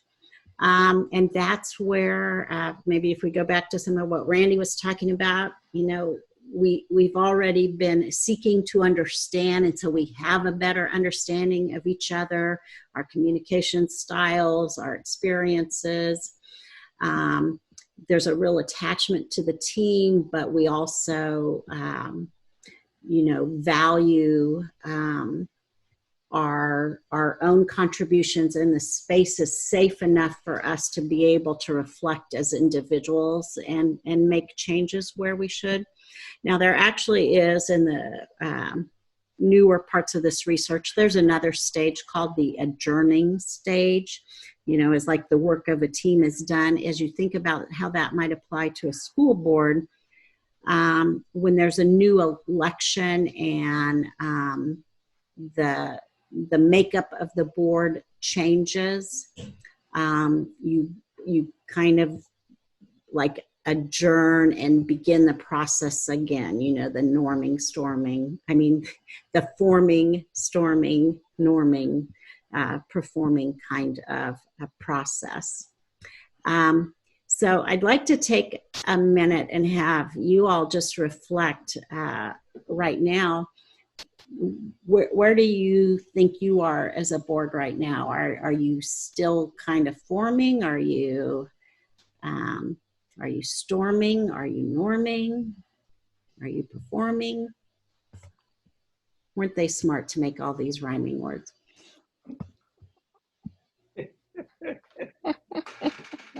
I think we're storming. Okay. We're still Number two. Yeah, number two. I think we just got to take some time to work through that to get to the next stage. Yeah, and so Wanda, storming's not a bad thing. Yeah. I think this research shows that it's a necessary part of getting to being effective, is the storming process. So do some of the rest of you think you're in the storming stage? I agree with Ms. Wanda. And one thing that Ms. Wanda said earlier is she said we just keep going, and we don't stop. Like even, and I've said it in my, maybe not out loud, but I'm like, we just go. We just go. And so I agreed with that statement. I think we are storming. I think we are definitely still trying to get to know each other. I mean, the dynamic of our board, and sure, we don't have to know each other personally, but the respect and why I ask the questions that I ask, how much explanation is needed for the questions that I ask. Yeah, so I agree with the storming. Okay.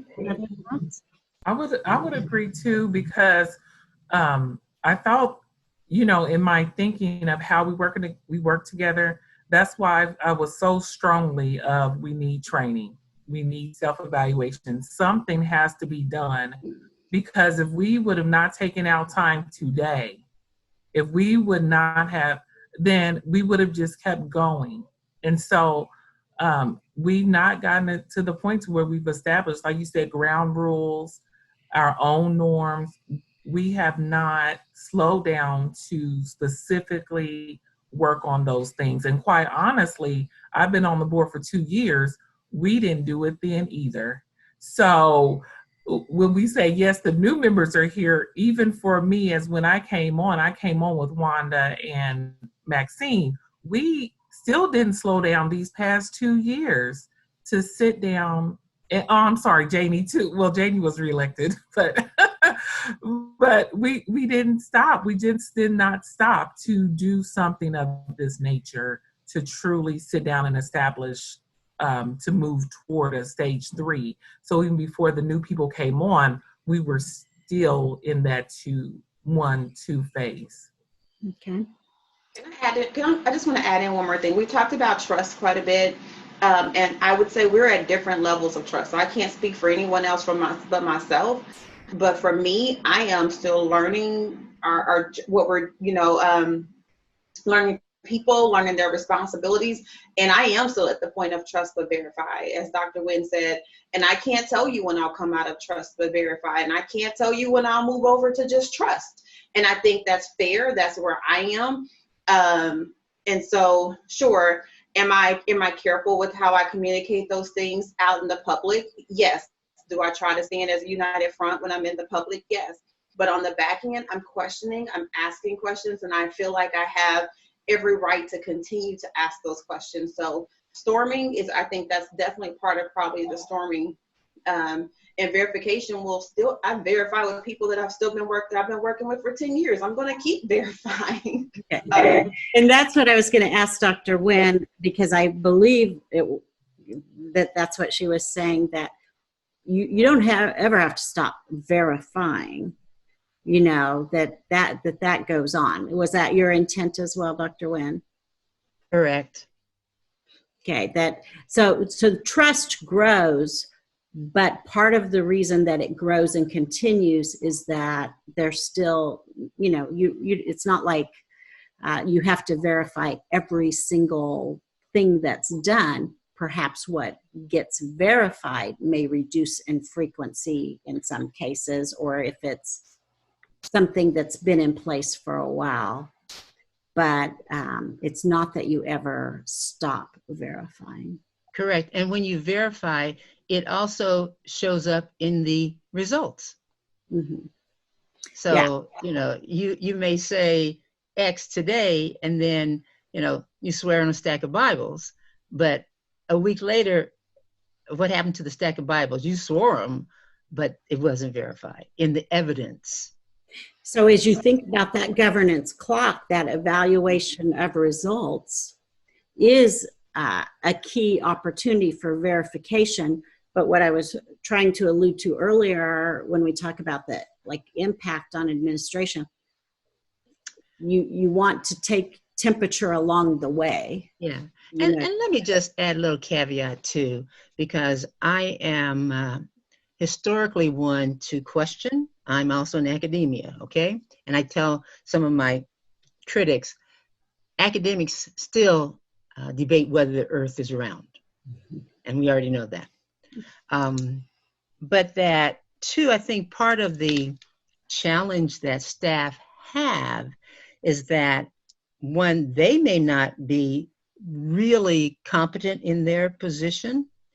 And so when, let's say, here you're saying 1, 2, 3, 4. Well, a slide could have been those same comments, definitions of what 1 is, what 2 is, what 3 is, what 4 is. But you've given us enough confidence that we can remember what you said 1, 2, 3, and 4 is, because it's only 2 seconds ago. But when you maybe ask staff and you use the term of XYZ, and you expect them to know it includes A, B, C, and D. So when they present it, they've only done A and B. And so there you have said, well, okay, that needed the other 3 components.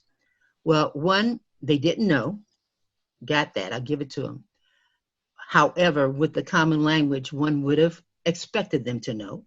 And in that position, they would have been expected to know. But 2 is that, okay, because maybe you weren't left with a record of where that data is, you've got to either create it or find it. And so that may cause you some time. And that is going to be, and I don't accept it as a burden. I do accept it as a challenge because you're going to have to almost create the database. And that takes one, time, it takes two, money, but as the governing board, we have to have all the data to make sound decisions. But that you're always reassessing and always, in my opinion, remixing that recipe.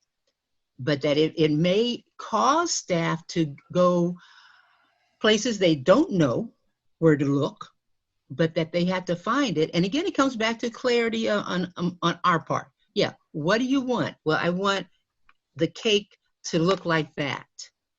Okay, I'm assuming you know the milk, the ingredients and all that. But if you have to go find the ingredients, it may, and for me, the response would be, you know what? I don't have it now, but I get to you next week. And that's where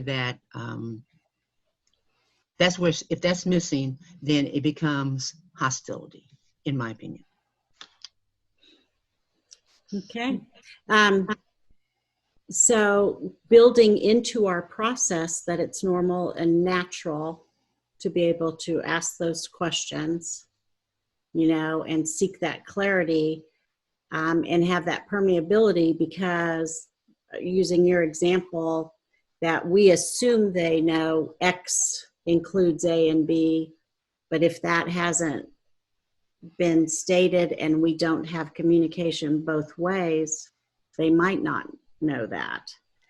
And so, especially in education, we often make assumptions that we think everyone has the same definition of something, and they may not. So if we don't check to verify and clarify what we want in there, there can be misunderstandings. Okay, are there other thoughts related to where you think you are in these stages? And also, we have to realize when people don't know each other very well, trust is earned. It's you ask questions, and trust is earned. And if you lose trust, it takes a long time to get it back. And it may be that you earn it back quickly. It may take longer. You have to have patience on both sides.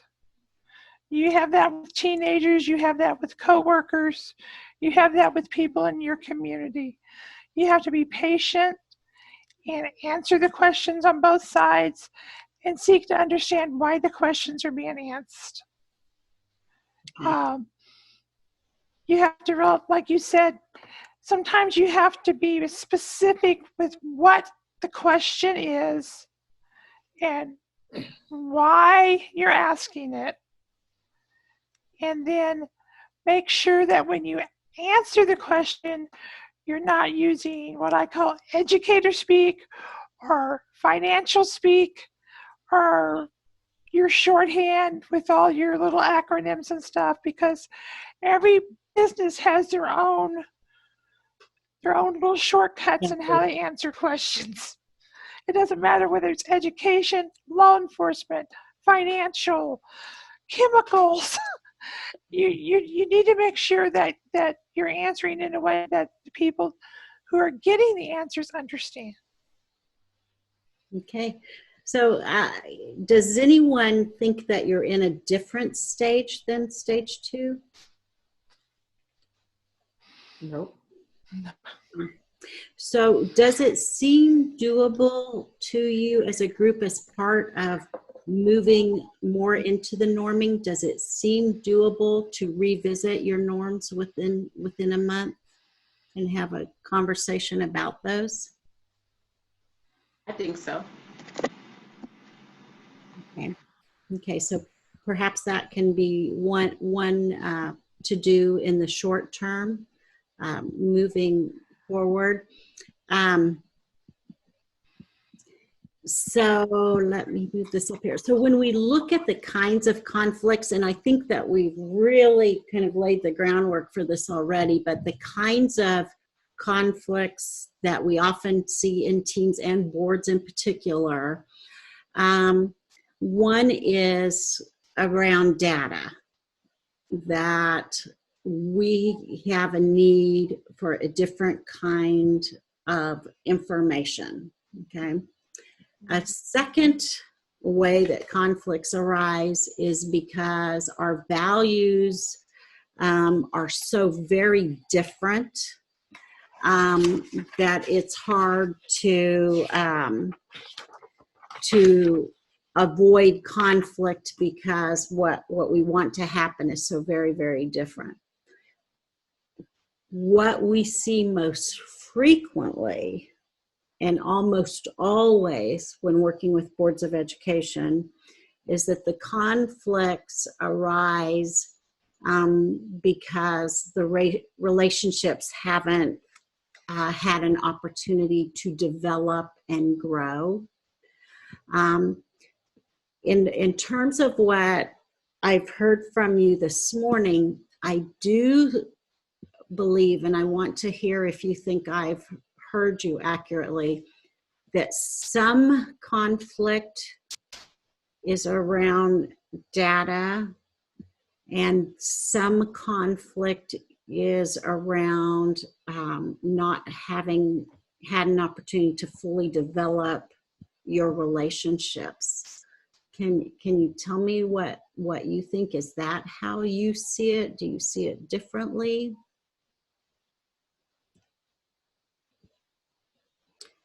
Okay, so if that is accurate, that helps us as we go forward in our goal setting to know that as we're looking at process, where we really want to drill down is the kind of information we want. And this really just goes to that conversation we just had about being very specific about what information we want, not assuming common knowledge until we've verified that common knowledge. You know, And- I think it's all three, because I don't think you Okay. can do the other two without doing that, because your values do get in the way of it. And they're all interconnected with each other, that you would have to look at all three, in terms of values. Okay. So Wanda, the reason I didn't go there first is I want to hear what you think about this, Okay. was that I felt like as you all were talking in the beginning, I kept hearing this common thing that was pretty focused on student needs and representing the community. But just because that's what I thought I heard today doesn't make it so. That's why I'm asking the question. So do you think there are some differences in terms of what you all value in terms of what is important in the work that you do? It's not a major thing, but I guess, I don't know, I just felt like all three are important. And Yes, they're all important, yes. that somehow I think we need to touch on all three. Okay, so, Because we're saying respect, well, the miscommunication comes in. We may not really understand each other's value, and we want to try to understand each other better and hope that we can understand each other's worldview as it relates to all this other stuff and how we interpret data. I just kind of I'm all connecting. okay, yeah, and I think I do hear what you're saying. Okay. So as we take this to the next step, sorry, I don't know why I had that in there.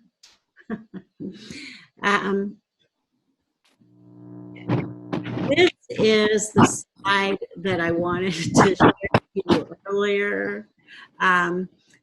How have you seen this slide before? When elephants fight, it's the grass that suffers.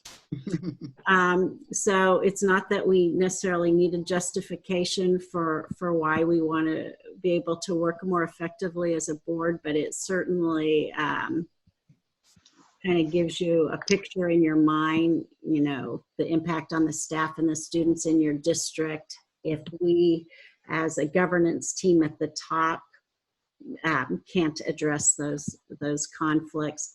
So the reason I want to go ahead and like show it again and kind of make a big deal about it is I think that when the going gets tough, sometimes it's helpful as a team to like have some shorthand language, and just in terms of like the self-policing of a board. You know, one of the things that could be is, let's not forget about the grass under the elephants, or whatever works for you all, but just as that reminder when you're in the middle of the issue, to kind of keep what you value most, if we go back to the values, in the front of mind as that development. What I want to do here, because we don't have a whole lot of time left, I'm gonna move quickly through some slides to get to a part that I want to make sure that we finish today, so that this next one can really be focused on that goal setting piece. And then another piece, the reason I don't want to do as much on this today is really have a conversation with you about doing a session related strictly to the relationship development through the understanding of this personality wedge of it.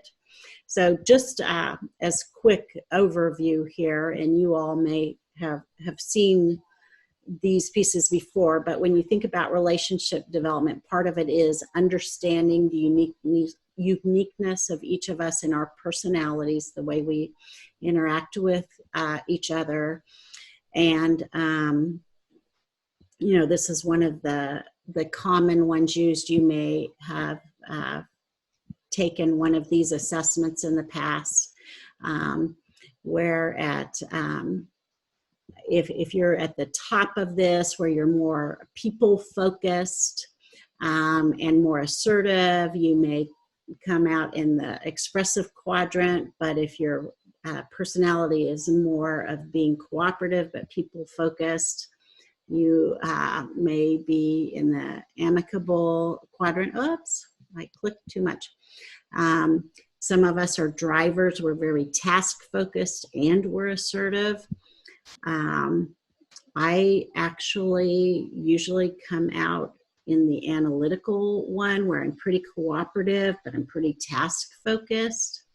And sometimes people are surprised because they don't think that's what I am.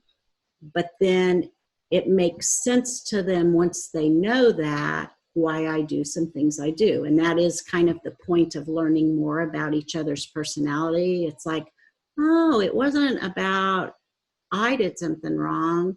It's that she really has this need to be very methodical about how she approaches things. And we talked earlier, and I think, Randy, you and I had a conversation when I was leaving last time about the lenses that we bring. And this has really woven its way through everything that you've talked about today. You know, all these different lenses we bring influence how we interact with each other, the decisions we make. And even though we don't have a lot of time, I think there might be some value now if we could just take a moment and have each of you just share 2 of the lenses that you think you bring to the table that influence the way you interact as a board member and decisions that you make. And so just as an example, I'm not asking you to dig really deep into your psyche right now. I would say 2 lenses that I think influence my work in education now. One is having been a math teacher and thinking mathematically. I often think mathematically. And I think another lens is being a grandma. And that's a very different way of viewing what happens with children than being a mom. And so those are not lenses that I can ever take off of me. they come with me every day. Would each of you be willing to share just a couple? At some point, I'd love to do a lot more and maybe go deeper, but in the interest of time. Well, for me, one of the things is what my mother has taught us. As brothers and sisters, we were always taught, you don't argue, you don't fight. You may disagree, but you still stay connected together. And that has been a way in which I've learned how to work throughout my life, is to work collectively, despite the fact that with people I don't agree, but I'm going to try to do the best I can to do everything. And then secondly is because of my faith in God. I have to follow that to make sure that I'm going to do what is right. Okay, thank you. Anyone else? I can go next. So you asked for two. And so one of the things that drives my decisions, definitely I'm going to piggyback off of Ms. Drew there, my family, our faith and how it was raised. When it comes to that, my investment there, I would add my kids there too. And then as far as my career, just years of being either being a leader, just in a certain way, being a leader in lots of different places and the different things that I do within my organization. Okay. I would say for me, this is Stacy, I would say to my faith, my family, relationships, because my children do go to school in this district. So knowing that my decisions impact my children along with the community, very big impact. Next is my professional life. My leadership, being a director in an organization gives me a different lens of knowledge and expertise. And, I have an IT background, technical background, as well as human resource background. So I have, all these things working for my knowledge. And those are my two. Okay, thank you. This is Janie. I think two of the things are having been involved with children for over 40 years, from prenatally to grown kids, is the fact that I have seen how important it is to acknowledge that children develop differently. Every child is different. They develop on their own timeline. You have to recognize that and encourage it and share that knowledge with other parents and people in the community, and the importance of supporting children in their learning, and adults in being lifelong learners, that you never quit learning. And the two work so perfect together in my role as being a supporter of our schools. That is, the two just go together so seamlessly. Okay, thank you. I'll share.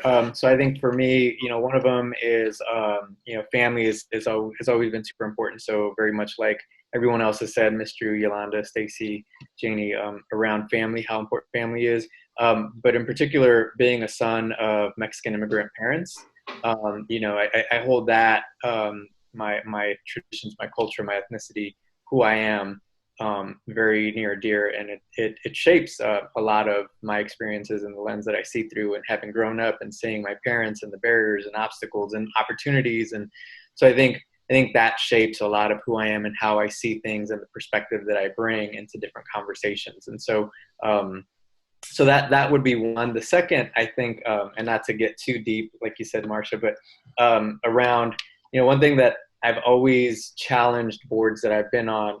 I've always been told that when you're on a board, and I just had this conversation yesterday with someone, when you're on the board, you're representing that board, that organization. And so that's the hat you're supposed to wear, and make the decisions just thinking about that organization. But I push back a little bit and say, well, I'm a community member first, right? Like, I'm a resident of Wyandotte County through and through. Like, I live, breathe, play in this community, and that's who I am.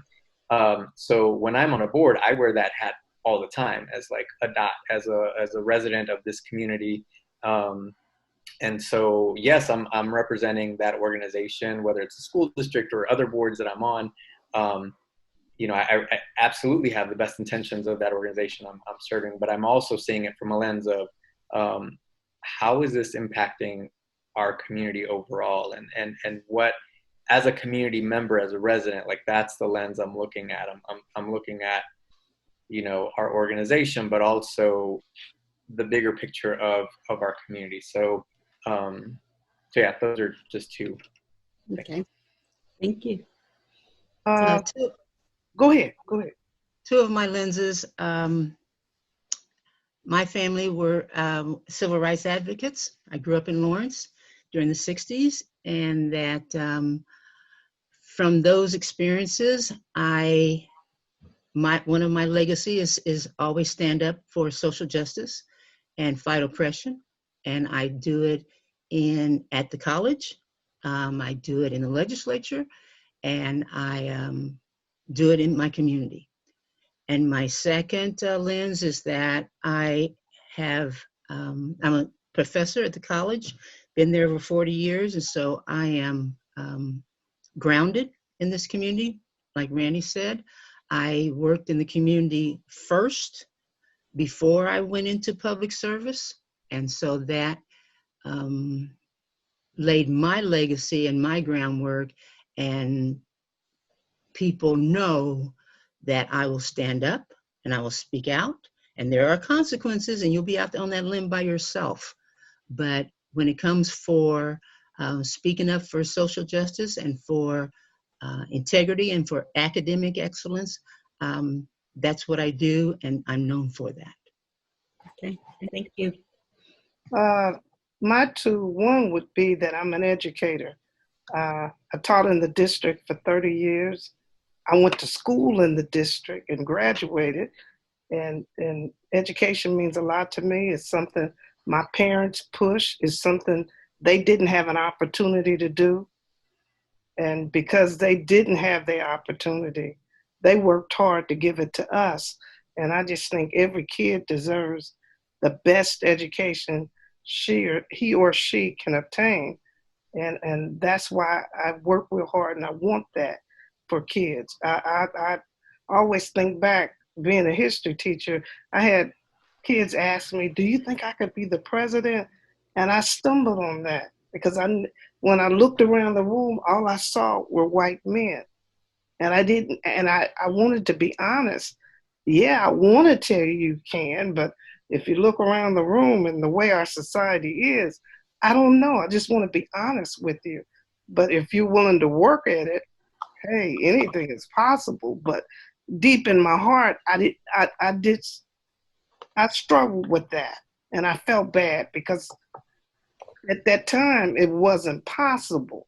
But I lived to see it take place. And then the second part would be community. I'm a strong believer in community. I grew up here. I left and went to college, came back. I wanted to come back because I wanted to make our community better.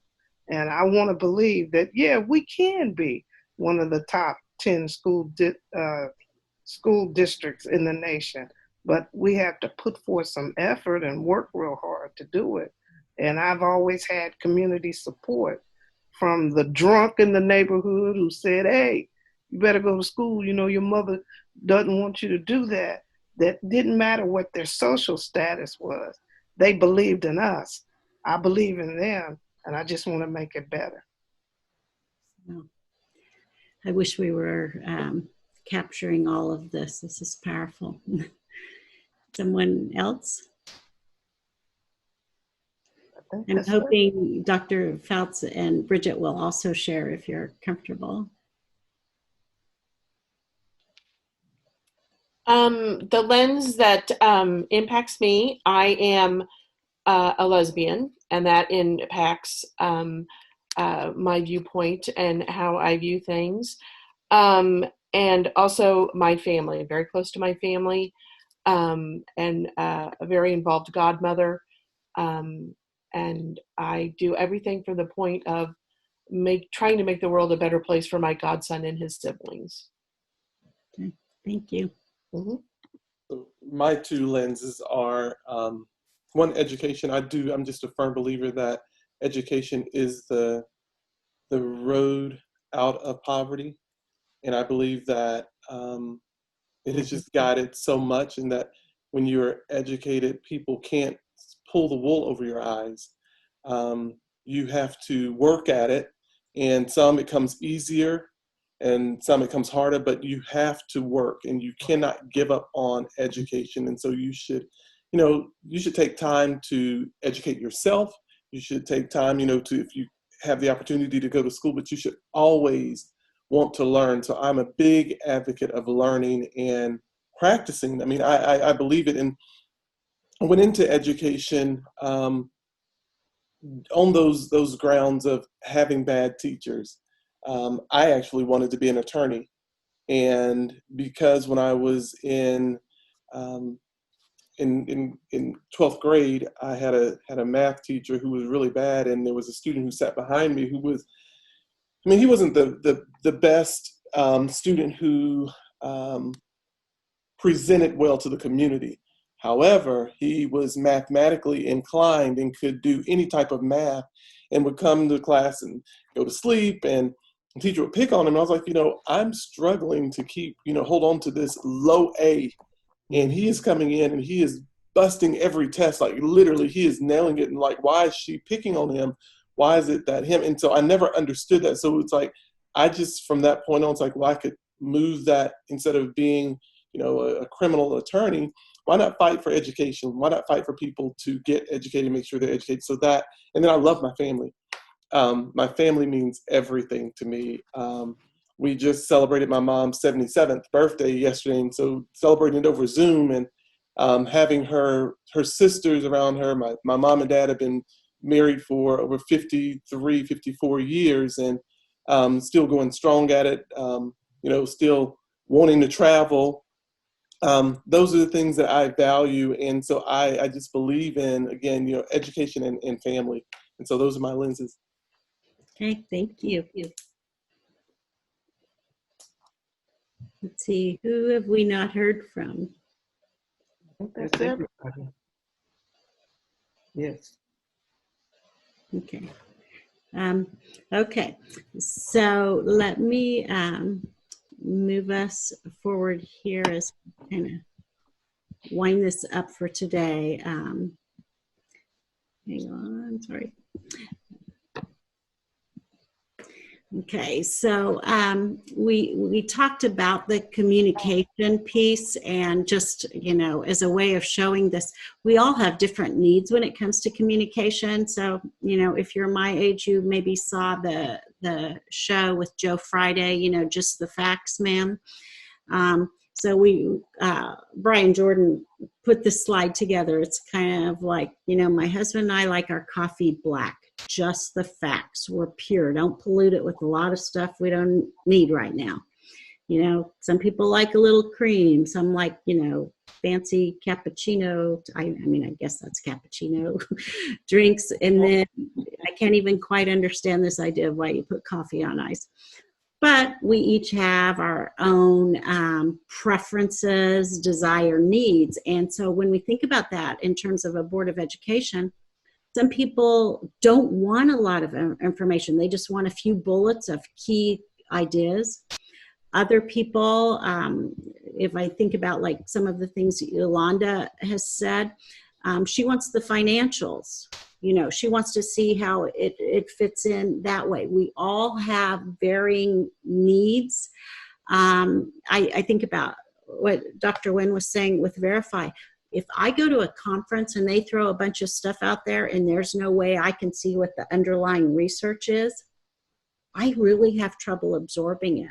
I've got to know that if I'm not necessarily saying they need to give it to me now, but I have to have enough that I can drill down and get the seminal research if I want to. That's what gives me confidence. So part of why this process becomes so important is we need to make sure that the process allows everyone to have those communication needs met. So if you just want the bullets, that's all you have to see. But that there's a way that's appropriate and doesn't have too much of a difficult impact on staff to get everyone what they need. And so this is, Wanda, you know, we've been talking about the brutal realities. Sometimes we have to hear things that we don't want to hear. So part of what we really want to focus on are what these agreed upon processes are going to be. You know, what kind of information should come during the meeting, between the meeting, and as needed. And we have recommendations at KSB. If an individual board member requests something, should it go to the whole board? What if a complaint comes in? You know, what if one board member wants information from one administrator? What are our processes going to be? And part of developing those is what has past process been, you know, what's worked, what's not worked with that. And then what do we want it to be going forward? And as we look at going forward, developing that process, what are the key points that we came up with as we looked at what's worked in the past and how it's worked and what our own needs are that we need to think about as we develop this process going forward. This is just one district. This is a generic communication line. But the idea is, so a member of the community has a question or a concern about something related to the football field. And so they come to Wanda and say, hey, you know, I don't understand, you know, why there are holes in the 50-yard line in the football field. Wanda's going to say, well, you know, I bet the best way for you to get that answer really in an efficient way is for you to contact so-and-so, the athletic director, you know. And if you think about it from a community member's perspective, is what's the most efficient way? Now, obviously, if that person can't answer it, this is how it goes. And if some sort of decision needs to be made, like, are we going to use the football field for a funeral, depending on your policy, maybe it does come all the way here. But knowing that there's a process so that part of governance that needs to stay in the superintendent's authority does. So this is just one example. But when you put on the lens of how do I best meet the needs of members of my community or my staff that have these questions, usually their needs are met most efficiently if we help direct them to the appropriate place on this. So this, like I said, this is just a generic one, but the process of talking about this is where the value is, and that you really determine how information will be shared. So as we go through this, these are the questions that we would ask next time. One board member has questions that there's a particular district staff member can answer. What's the process for that board member to get that information? If there's a concern from a constituent, what's our process for that? Something comes up on Facebook and it talks about the district. What's our process for how that will be dealt with? Okay, and then this is where it's probably very important to revisit this on a regular basis, is agenda development. Who is going to be involved?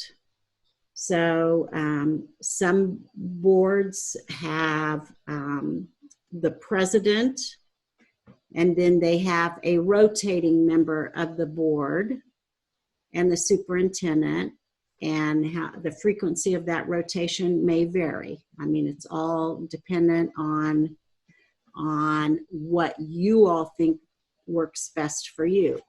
the day of the week and the amount of time prior to the board meeting.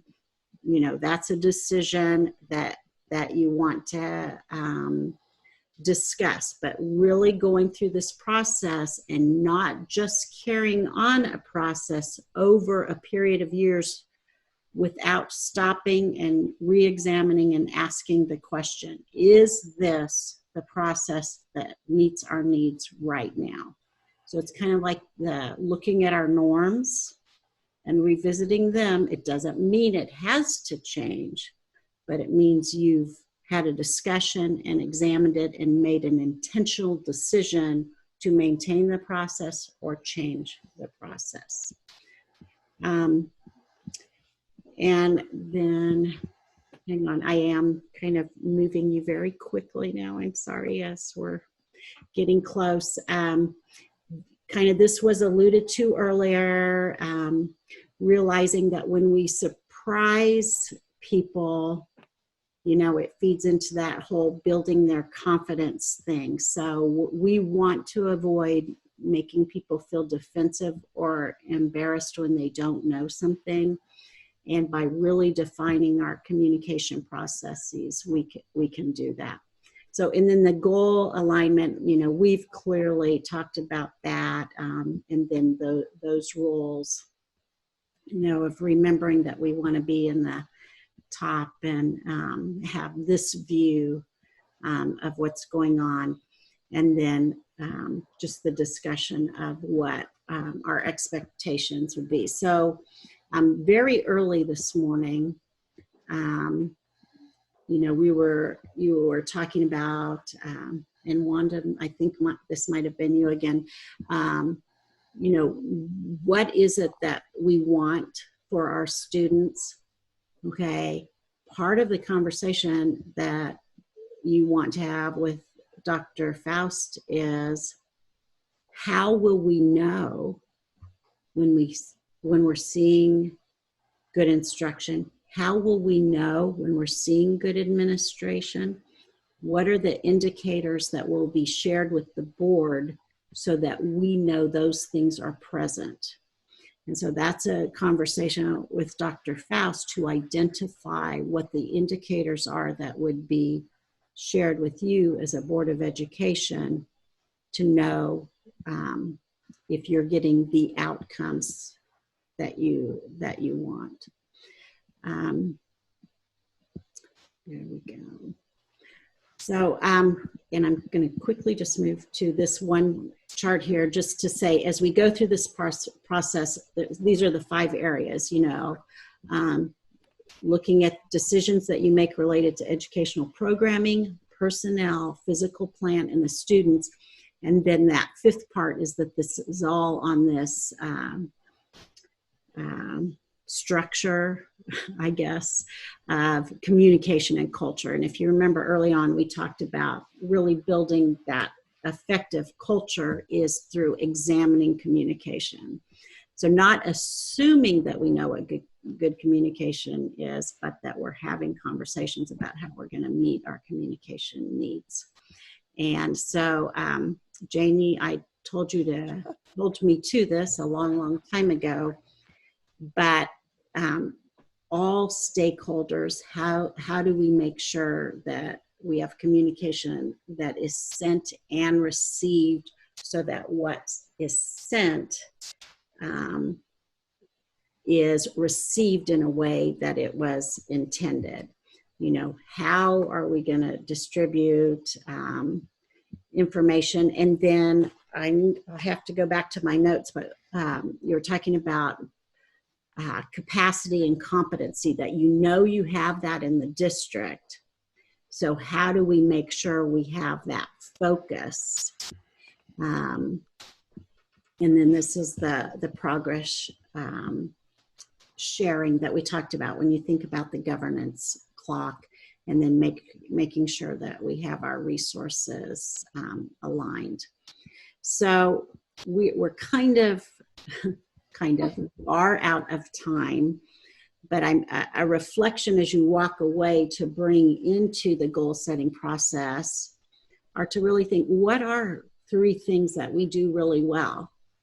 And in strength-based organization, that's a very important part of the process, because if you go to just what do we not do so well and just focus on filling deficits, it's much harder to see improvement and feel success in a hurry. When we build on our strengths, that's self-motivating and you see success faster. And often we're able to fill in some of those deficits by building on our strengths. So if that's our area of focus, what do we do really well? Because we also want to make sure that we're not building processes that diminish or take away from what we know we do well. So that's a very important thing to think about going forward. And we've identified that working on vision and the goal setting from that becomes then very necessary steps going forward.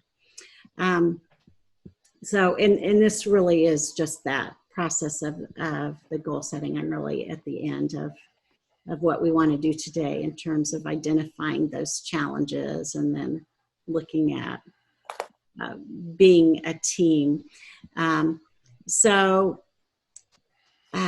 This goes back to Yolanda talking about the definition of insanity. So whatever you get is what your system's designed to do. So if you don't like what you're getting, you need to change the system to get a different kind of result. So, I think the next steps in the second half of this are that very specific goal setting, developing the vision. And then the other thing that I think I've really heard is maybe doing some of the work related to understanding each other, kind of some of that personality work, so we better understand each other's communication needs to help us work more effectively as a board.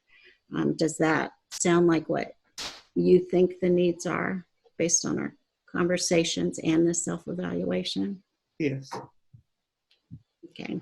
So what we could do next then is try to set some of those dates. Wouldn't it be lovely if we could actually do work in person? I don't know. I think we have to schedule things in such a way that it can be remote or in person based on what the world's looking like at the time. But I do very sincerely from the bottom of my heart want to thank all of you for your service. I know this is hard work.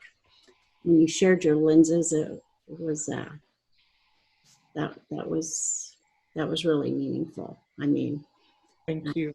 I'd like for your community to know what you all are bringing to that. And we were just doing the shallow top of that. So would love to get deeper into that. But thank you very much for your time. And then I don't know, Maxine and Stacy, we can communicate scheduling later, or if we could take a moment, do you have time to look at your schedule with our schedule or no? Yes. Hang on. So anything I do, I need to say tentative till I confirm, because we have some things evolving right now, but I can be pretty sure. And are you referring to half days like this as 9 to 12 or a 3-hour training, or referring to if it's Zoom, I think probably we should not do more than half day. There you go. If it'd be possible to do something in person, I think a whole day. But I mean, what we know about the brain and Zoom is people probably won't gain a lot if we go beyond this much time in a Zoom session. So is the board comfortable with looking at their schedule right now and recommending some dates for her to go back and check?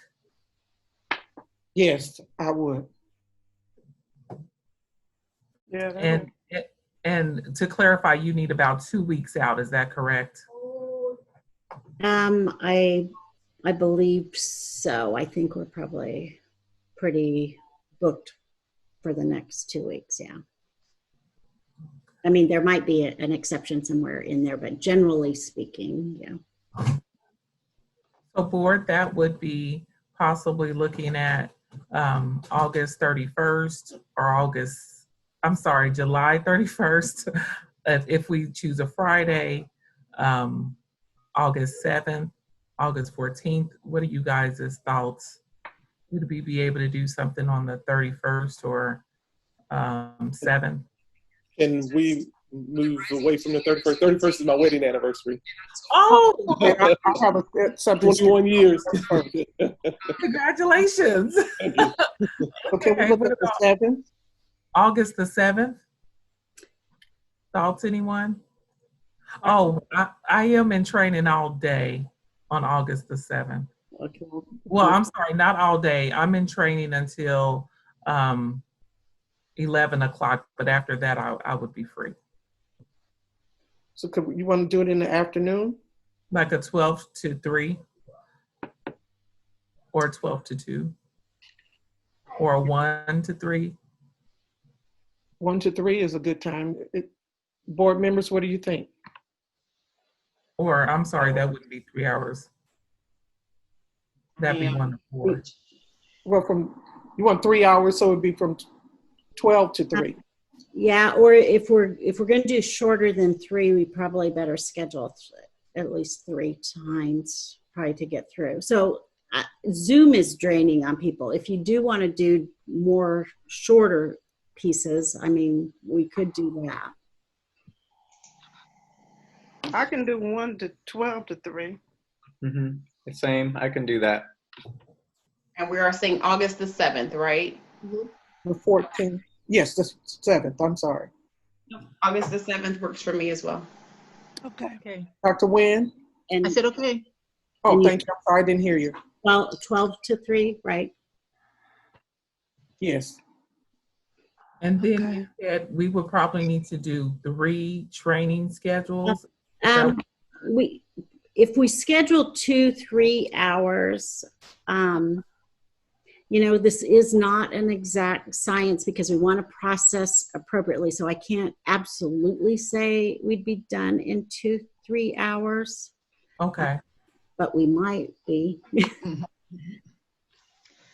Can we just go with the 7th and then wait and see? And then schedule on that. Yes. Yeah. Okay. Okay. Well, thank you all very much. We'll proceed with that in mind. Thank you. Thank you. Thank you. Bye. And Jason? board, I'm sorry, and board, we have one more thing that Maxine asked me to share for the schedule for the board clerk position, just to get additional information about a time schedule. So I was able to put that on a PowerPoint slide to be able to share. Can everyone see the screen? Yes. And this is just kind of a breakdown how, so we could give feedback with each other and have a chance to see how our schedules may work. Bridget sent out information saying July 24th at 4 p.m. We can review the applications, and it was suggested maybe we select 3 or 4 candidates, review interview questions, determine the dates and times for the interviews, volunteer. We need a volunteer to contact the candidates. We need to make sure that we finalize the contract and duties. Janie sent out a lot of information relating to that. So I think we need to also finalize it and then clarify description for deputy clerk and the process. And again, Janie did a great job and Kelly Tishman also sent out that information. The bottom part of that is the week of July 27th to conduct those interviews and select our top candidates, and then send the final candidates to Human Resources for contract offering. And then once we make that contract and they agree, that's when HR would have to do the background check, reference check, employment verification. once we give them the candidates. The next area is the week of the August 3rd, we receive verification from Human Resources. And then by August 11th, be able to approve the hiring of whom we may have selected. And also Janie brought up the issue of the deputy clerk. So I was just thinking that maybe if there's an internal candidate that is not part of the final selection, maybe we can consider them for the deputy clerk. But again, these are just some recommendations. So I wanted to get you guys' feedback. I'm sorry, and one last slide is just a condensed version of weeks. But once you get clarification of what you guys thought about this process, so at least we would have something in place to know of an outline.